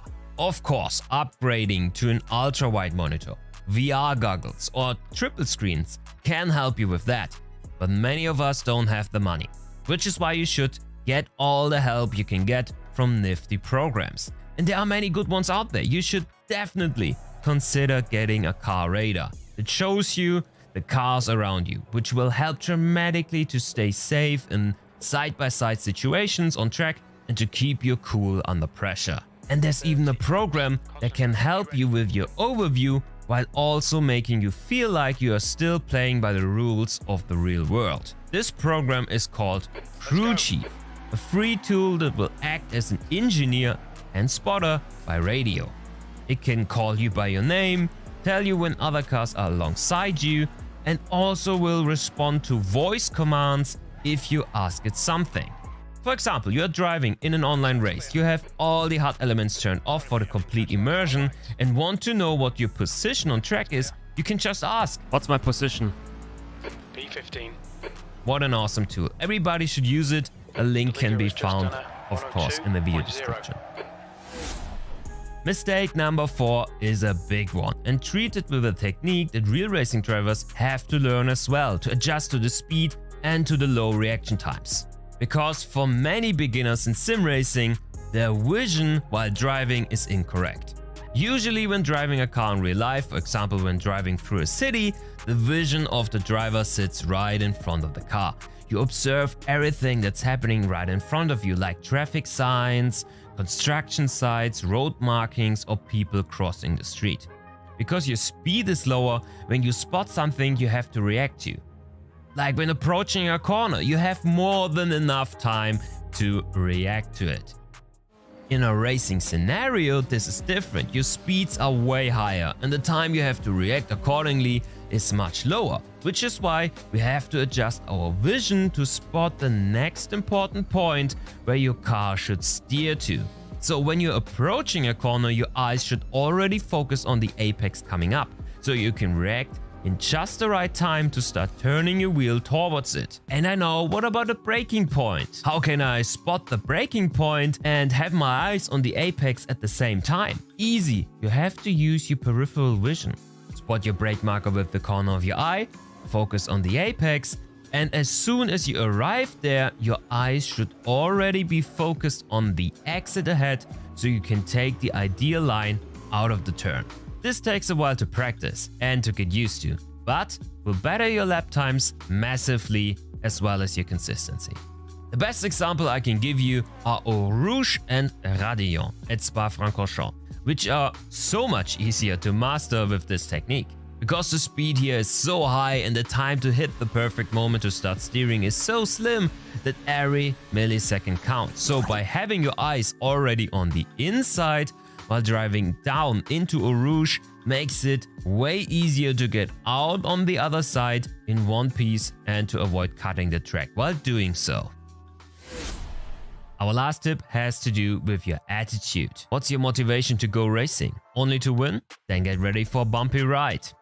Because compared to other esports titles out there, everybody on track is on their own and you are the only player in your team. Winning is always a 1 versus 20, 25 or even more situation. So if your only goal is to win every race, you will most likely get disappointed and lose interest in the hobby super quickly. My tip is to be your own rival and to find joy in the racecraft. Because every race is also a competition against your past best. Try to maximize your pace when you are driving without anyone around, alone in a race in P10 for example. Use the Delta display to shave off tenths each lap and to always be your best self, even though people around you might be way faster. Also learn to enjoy racing and not only overtaking, but also clean defending and long battles on track without contact with your opponent. If you start to value those situations, online racing will become the best possible experience you can have. If the outcome of battles is not as important than the battle itself, you can fully savor the moment without being disappointed if you only come home 13th in the end of a race. Of course, I'm not saying that you shouldn't try to be the best guy on track, that's also a lot of fun. But it's not the only thing that makes racing exciting. So keep your heads up, keep your fights as clean as possible at all times and just try to enjoy yourself. What are your tips you would pass down to a beginner? Let me know in the comments down below. But that's it already from me today. Thank you so much for tuning in and see you next time around. Cheers!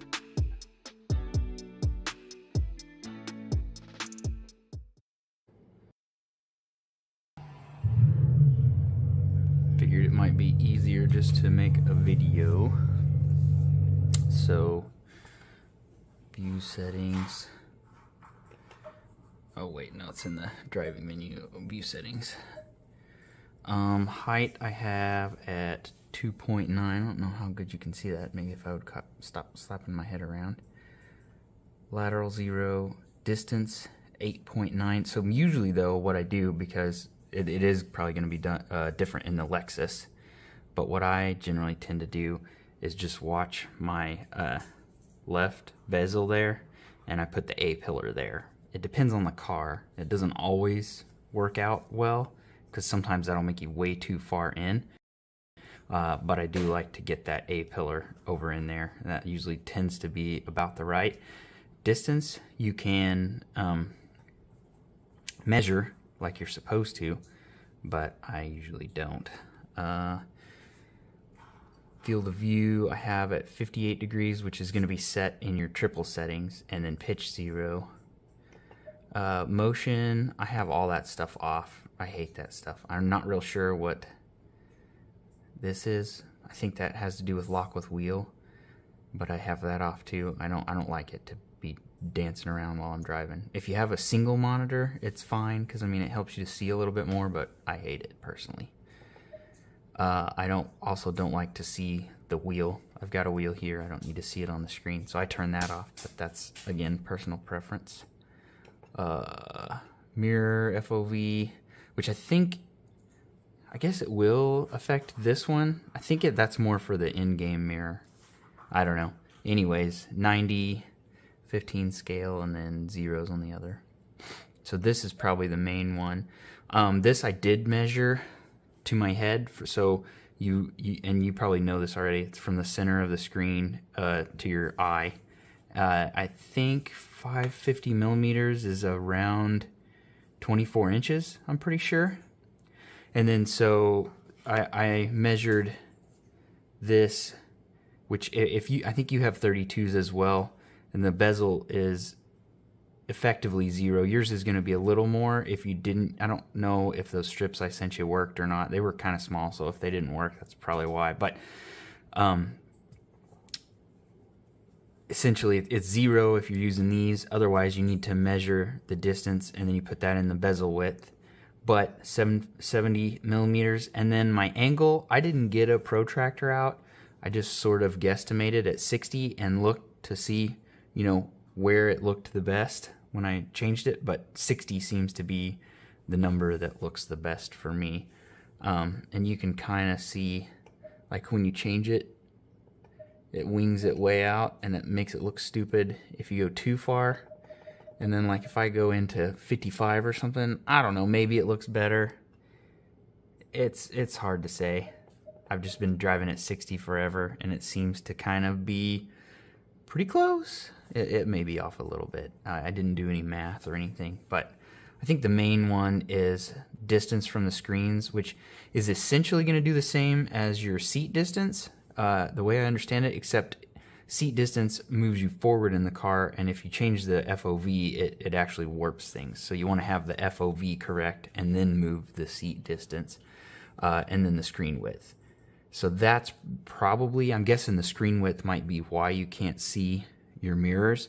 But that's also another test that I do. Like if I get in a car and set it to the A-pillar in the bezel there, and I can't see this mirror, then I'm done, because why have triples? So I want to be able to see out of this window and this window for sure. Whether or not that's like absolutely perfect field of view or not, I definitely want to be able to see out of these two windows, because that's the reason I bought triples.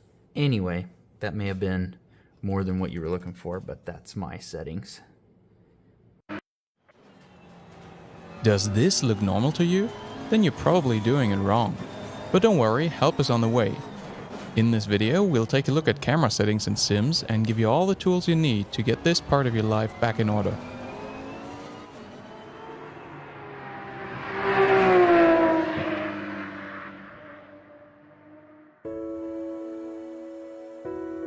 What's up everybody and welcome to the Sim channel. Yes, I'm aware there's a bunch of good sim racing FOV videos out there already, and I'll link a few in the description. But there are a few aspects to this topic that I feel have not yet gotten the attention they deserve. This video will be a bit more technical and less about the supposed effects of good camera settings that I feel have been covered enough in other videos before. So let's get into it, and hopefully by the end of this video you'll be all set to join the FOV police. The field of view, or FOV, is the viewing angle of the in-game camera and should ideally be set to match the viewing angle you have of the picture on your physical screen. To illustrate this, let's have a look at what happens when it isn't, or in other words, what we get if we squeeze a wide in-game field of view into a much narrower one on the screen.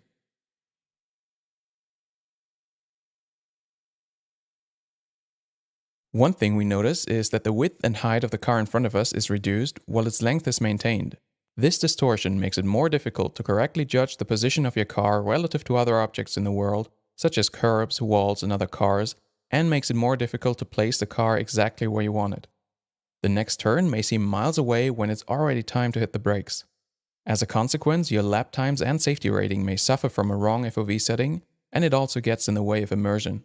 Of course, the sense of speed is higher with a wider field of view, but it comes at a pretty steep cost. What you want to achieve is for the bezel of your monitor to act like a window frame into the virtual world with a 1:1 scale and all angles being maintained. To calculate the correct field of view setting for your setup, you first need to know the size and aspect ratio of your screen and measure the distance of your eyes from the screen. You can then either put those numbers in an FOV calculator, links in the description, or do the math yourself. Or you can use the ultimate FOV table brought to you by the Sim channel. You'll find the link in the description below. One thing that's helpful to know is that some games use the vertical field of view, that is, the angle between your eyes and the top and bottom of your screen, while others use the horizontal field of view, which is the angle between your eyes and the left and right edges of your screen. And then there's a few weird ones that use different measures, for which you're gonna have to look up the conversion factor. Anyway, let's quickly go through the math. Let's say our eyes are at a distance v away from a screen with a diagonal d. To get the correct field of view setting, we first need the width and/or height of the screen, depending on whether we want to calculate the vertical or horizontal field of view. You can measure that with a tape measure or calculate it from the diagonal and aspect ratio of your screen. To calculate it, use either Pythagoras or trigonometry. I'm putting the calculations on screen so that you can reproduce them with your numbers.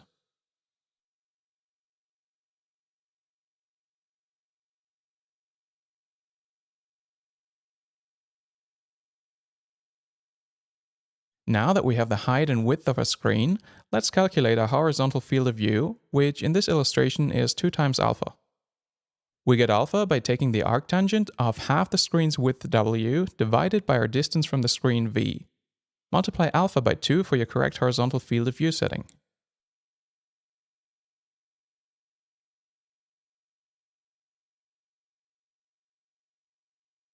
For the vertical field of view, it works in exactly the same way, using the height of the screen instead of its width. And to everybody who fell asleep during this section, you can wake up now, math class is over. On a triple screen setup, if all three of your screens are the same size and you have the center of the screens pointing directly at your eyes, you'll have the same field of view for all three screens, so the calculation remains the same. Theoretically, all that needs to be done should be to set the correct viewing angle for the additional left and right cameras in-game. Unfortunately, not all games have proper support for triples built in, but that won't be our concern in this video. If you're using VR, the FOV should be set to the correct values for your HMD automatically, and you don't need to worry about it. But wait, there's more! The camera's viewing angle isn't the only thing that should be set up correctly. The one setting that for some reason many even seasoned sim racers apparently don't really care about is the correct height of the horizon. It should be common sense that the horizon on a sphere should be slightly below eye level, but how far below? To answer this, yeah. So here's the Earth and here's us.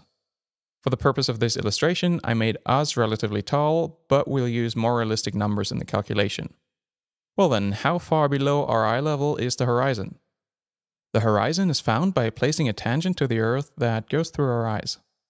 Thus, how far we can see and how far below eye level the horizon is depends on the radius of the Earth and how far above the Earth's surface our eyes are positioned. Ultimately, we're looking for this angle and we'll name it alpha.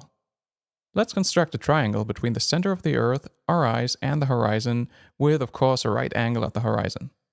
We'll call this angle beta, and we see that alpha and this angle are the same since both are 90 degrees minus beta. We can thus calculate alpha by taking the arc cosine of r divided by r plus x. Let's say the Earth has a radius of 6,371 kilometers and our eyes are 1 meter above the ground while seated in a race car. The resulting angle alpha is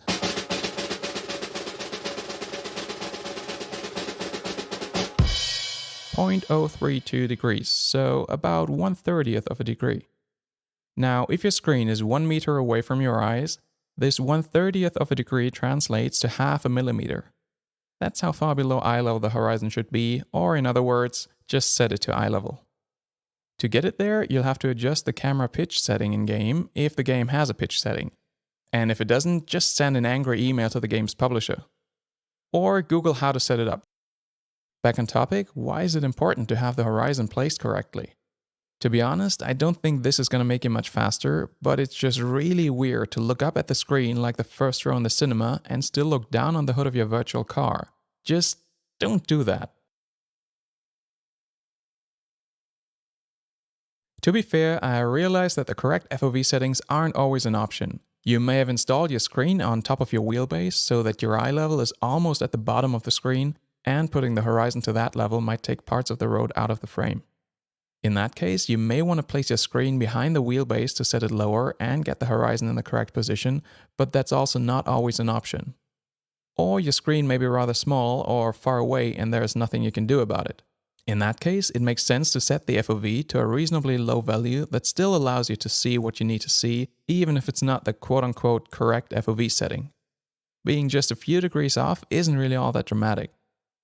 Of course, if you're racing in a living room setup with the screen a few meters away from you, there's just not a lot you can do unless you can get closer to the screen. If that doesn't work, VR could be an option. And with that said, I hope you learned something useful today. Now pull out that tape measure and calculator, punch those numbers in, and get right into your favorite sim to be amazed at the difference that a correct FOV setting can make. Or, if your FOV is already set up correctly, join the FOV police and shame other sim racers into rethinking their camera settings while enjoying your intellectual superiority. This video will also serve as your way of handing out a ticket to anybody you see committing an FOV violation online. Just put a link to this vid wherever you see a wrong FOV setting, with no further explanation required. But first, hit like and subscribe to this channel if you haven't already. Also, check out the Sim channel on Instagram for some behind-the-scenes stuff and to keep up to date with what I'm up to. You'll find a link in the description below. And that'll be it for today. I hope you have a wonderful time and see you in the next video.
Have you recently had the same problem? You're giving it everything you could do, and you still can't keep up with those aliens out there?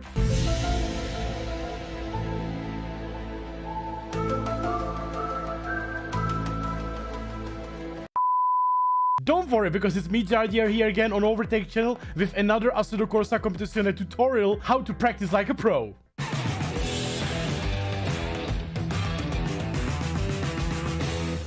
Lately, I feel that practice becomes more and more important. Racers are prepared way better compared to how it was some years ago. That's why your test runs should be as good as possible. As good as possible is a good way to start. Let's say you join a server and somebody is driving 155 on Nürburgring, but every lap you do is 2 or 3 seconds slower. Then I would recommend you to spectate them. But it is just a little harder than watching. You have to take a close look. Most people are just watching and casually watching instead of trying to learn something new from them. If you want to learn even more from watching, make sure to subscribe and ring that bell for Overtake channel so you don't miss any notification with the tutorial from me. But let's go back to the practice. A common thing others could do better than you is the shifting. Especially in the mid-speed corners, the difference in gears can be huge. The fastest guy on the server might be taking them in the second gear while you stay in third. This is not automatically faster at every corner, but could be a factor for specific turns. A good example could be a Les Combs at Spa, where you will find exactly this situation. Some drivers will take this turn in third gear when you should actually take it in a second. Something that is also very good to observe is the lines fast racers take. Remember, you can always be in a better position on the track. Maybe you take too much curb or don't use enough of the racetrack. A good test, if your lines are not good, is to pick one or two corners where you and the fastest person have different lines and try to be more creative there. If it helps you gain a fraction of the time, you may just want to adjust your lines. If you believe it or not, feedback can be extremely helpful for you for your evolution as a sim racer. It can help you extremely in the short term or overall with your practice. So let's check it out. Let's say you have a really hard time to keep your tires until the end of the race. They are always worn down and you struggle for the grip shortly before the end. This, of course, can have a lot of reasons, but it's why it's important to show someone your replay. Maybe it appears obvious to them that you are just too aggressive while overtaking, cornering, braking, which ruins your rubber. Something that can seem small to you, but it can be a big mistake for the others. Of course, there are always different opinions on racing, but I think it's very good to have someone close to you who can give you some tips and information so you can do stuff differently. If you think about it, could you give me a description of your driving style? Probably not, because most what we do happens without you noticing. We don't think about it, but it's important to make us aware how we drive. This is something very common that we do in a self-improvement. Like, we do some things all over and we do them automatically later. But it's good sometimes to take like a step back, you know, look at each other from like a different perspective and learn from that, because that's how you can improve. I had a friend I was helping and he would do the same thing every time. In Imola, he was driving just fine, but one thing was missing. He didn't use the whole racetrack. His lines were either too narrow or not tight enough. This led to him losing a lot of time. When I told him about it, he started watching his own replays from another angle. This ultimately led him to see what I see, and he got a lot better over the following practices. Of course, this also ties you to the feedback you get, but you can also do this feedback yourself. If you look at yourself critically, if you look at some of the bad habits you actually have, you can improve a lot there. Something you want to ask yourself as well is how much should I actually practice? There's definitely no wrong or right there, but let me tell you something from my own experience. Last year, I was desperately trying to learn the McLaren, as I told you in a previous braking tutorial. There was a race coming up and I had some time to practice, so I thought I would really go hard in one day. After like 6 hours of practice, I just couldn't improve. I felt like I was just completely stuck. My mood was terrible as well. It was pointless to practice anymore that day. I went to sleep and the next day I woke up. I did on a second lap my personal best by almost 2:10. Since that day, I value the shorter practice times more highly, because you give your mind time to reset, and it's very, very important in a very hard practice to put your practices in a shorter amount of time in more days if you're able to. Something that is very useful for very high-end esport level of practices, or if you want to really find out what is wrong with you, is the Motec or telemetry. Telemetry are graphs that show you what parts of your car do at which time. If you look at our third Hero's Journey episode, you can see how it can help beginners and experts. Let's give you a short example from me again. Last year, me and my teammates were practicing for an esport event, and I was not seeing any progress at the Nürburgring. I was constantly slower by 0.2 of a second, and I couldn't do anything about it. So I begged and sent everything over to my colleague who knows a lot about telemetry and stuff around it. He made me aware that I am overheating the tires and getting a lot of heavy understeer in the first sector because I'm using tiny bit of throttle at the same time as I'm braking. I would never thought my so-called rally style when I'm always on the throttle and brake at the same time would cause me to lose actually a time, but here it was a massive problem, specifically with the McLaren on the Nürburgring. So I had to relearn everything, and literally in my second run, I improved the time and I matched my teammate's pace, which just mind blew me away. The only downside of the telemetry is you need to learn how to read it. It's a lot of graphs and a lot of information which you need to get through. Would you like to have some tutorial for like telemetry on Overtake channel? Make sure to let me know in the comments, guys, and we can figure it out. Practice is as important as the race itself. If you don't know yourself or the car you are driving, you don't have a chance at being good. It is obvious that you need to drive in order to be better, but stuff like feedback, practice times, and being critical to yourself don't come to mind immediately. Be sure to take a practice seriously. Be critical of yourself, watch the replay properly, maybe ask your friends or communities to give you a proper feedback as well. If you have someone who can read telemetry, well, that's already a win for you. For more racing and esport content, make sure to check Overtake GG. Make sure to leave a like and subscribe under this video. Share the video with your friends and communities as well to help them improve. And I hope to see you guys next time. My name is Jardier, and see you guys on the next Overtake video.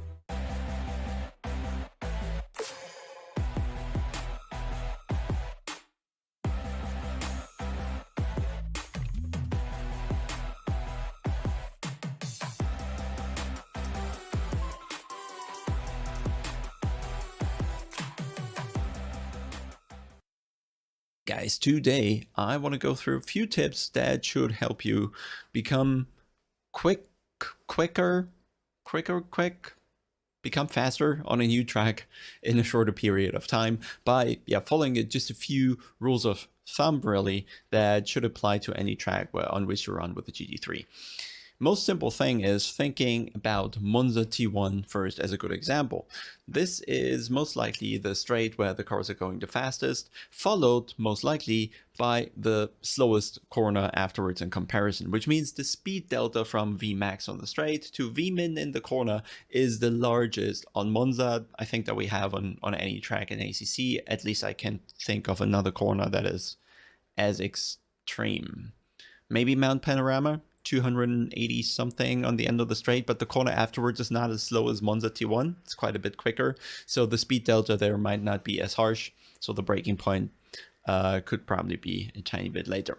Anyway, back to Monza, and in turn 1 with any GT3, no matter if the cars are half a second or a second even apart over a lap, most of the braking points and acceleration points, epic points, lines through the corners between all cars will roughly be the same.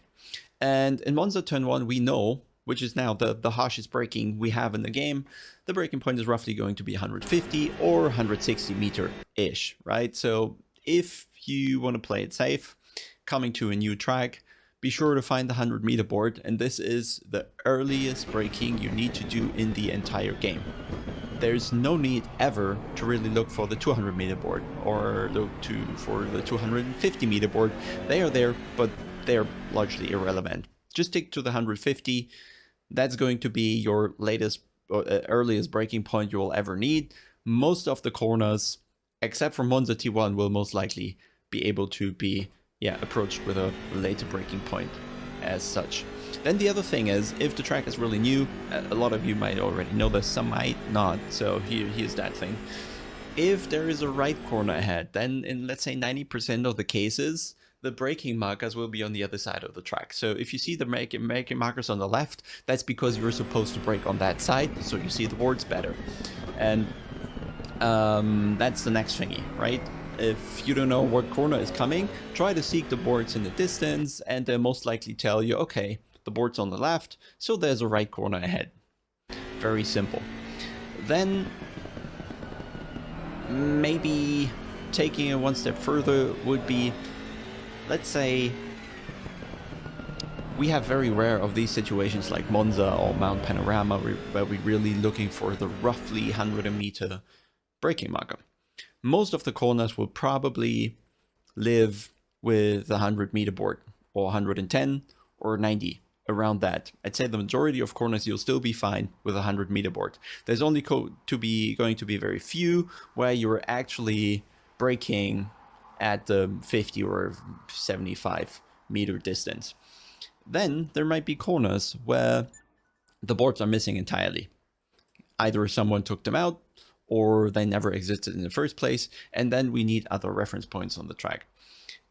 One thing that is always there in ACC, once the track is rubbered in, you have this ideal line. And yeah, more often than not, you'll see the ideal line become a little more dark, maybe become a little wider, exactly where your braking point is roughly going to be. So this is a second kind of good idea of where to place your initial braking point for testing. Sometimes going to be a bit too early, sometimes going to be a bit too late, but for your first laps on a new track, this is probably already a good idea.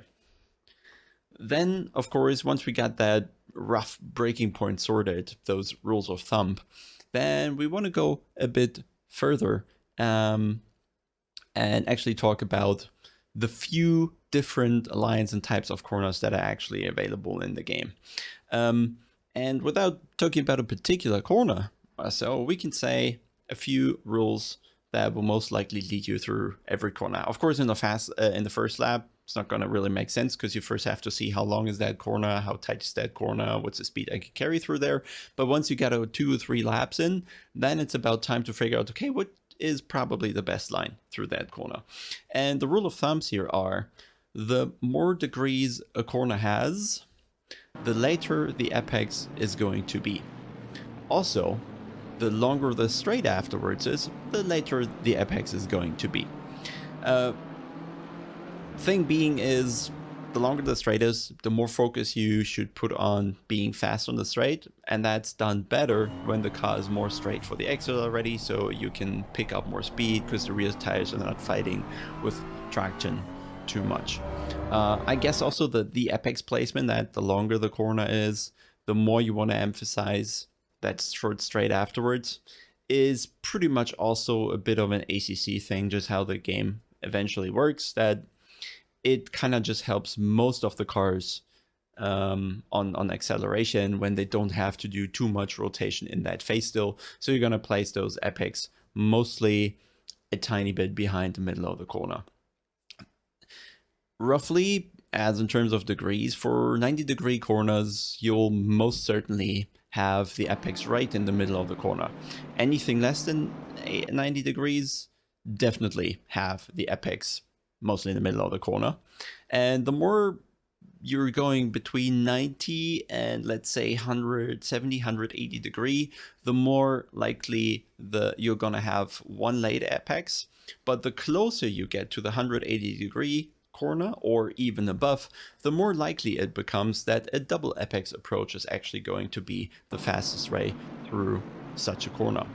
And then there's only really one more thing you have to know for approaching any type of track.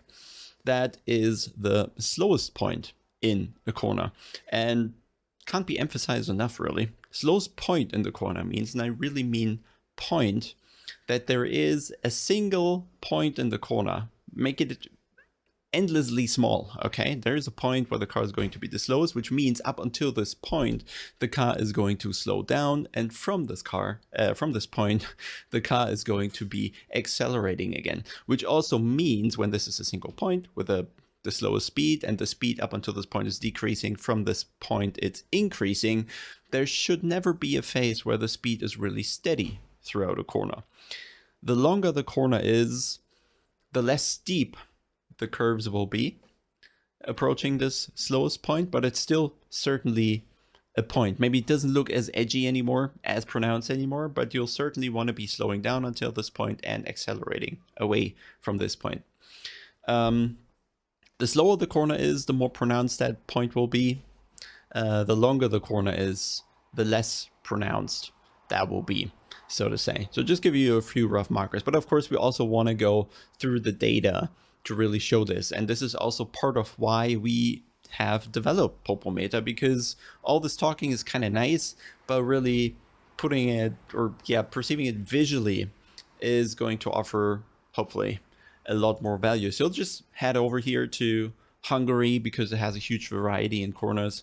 And I'm just trying to tell you where to actually look. We almost, for this one, we don't really need the pedal chart here, or also the steering is not really that important. What we're really looking for, let's zoom into corner 1 here, is what I mean by the slowest point in the corner. You can see here in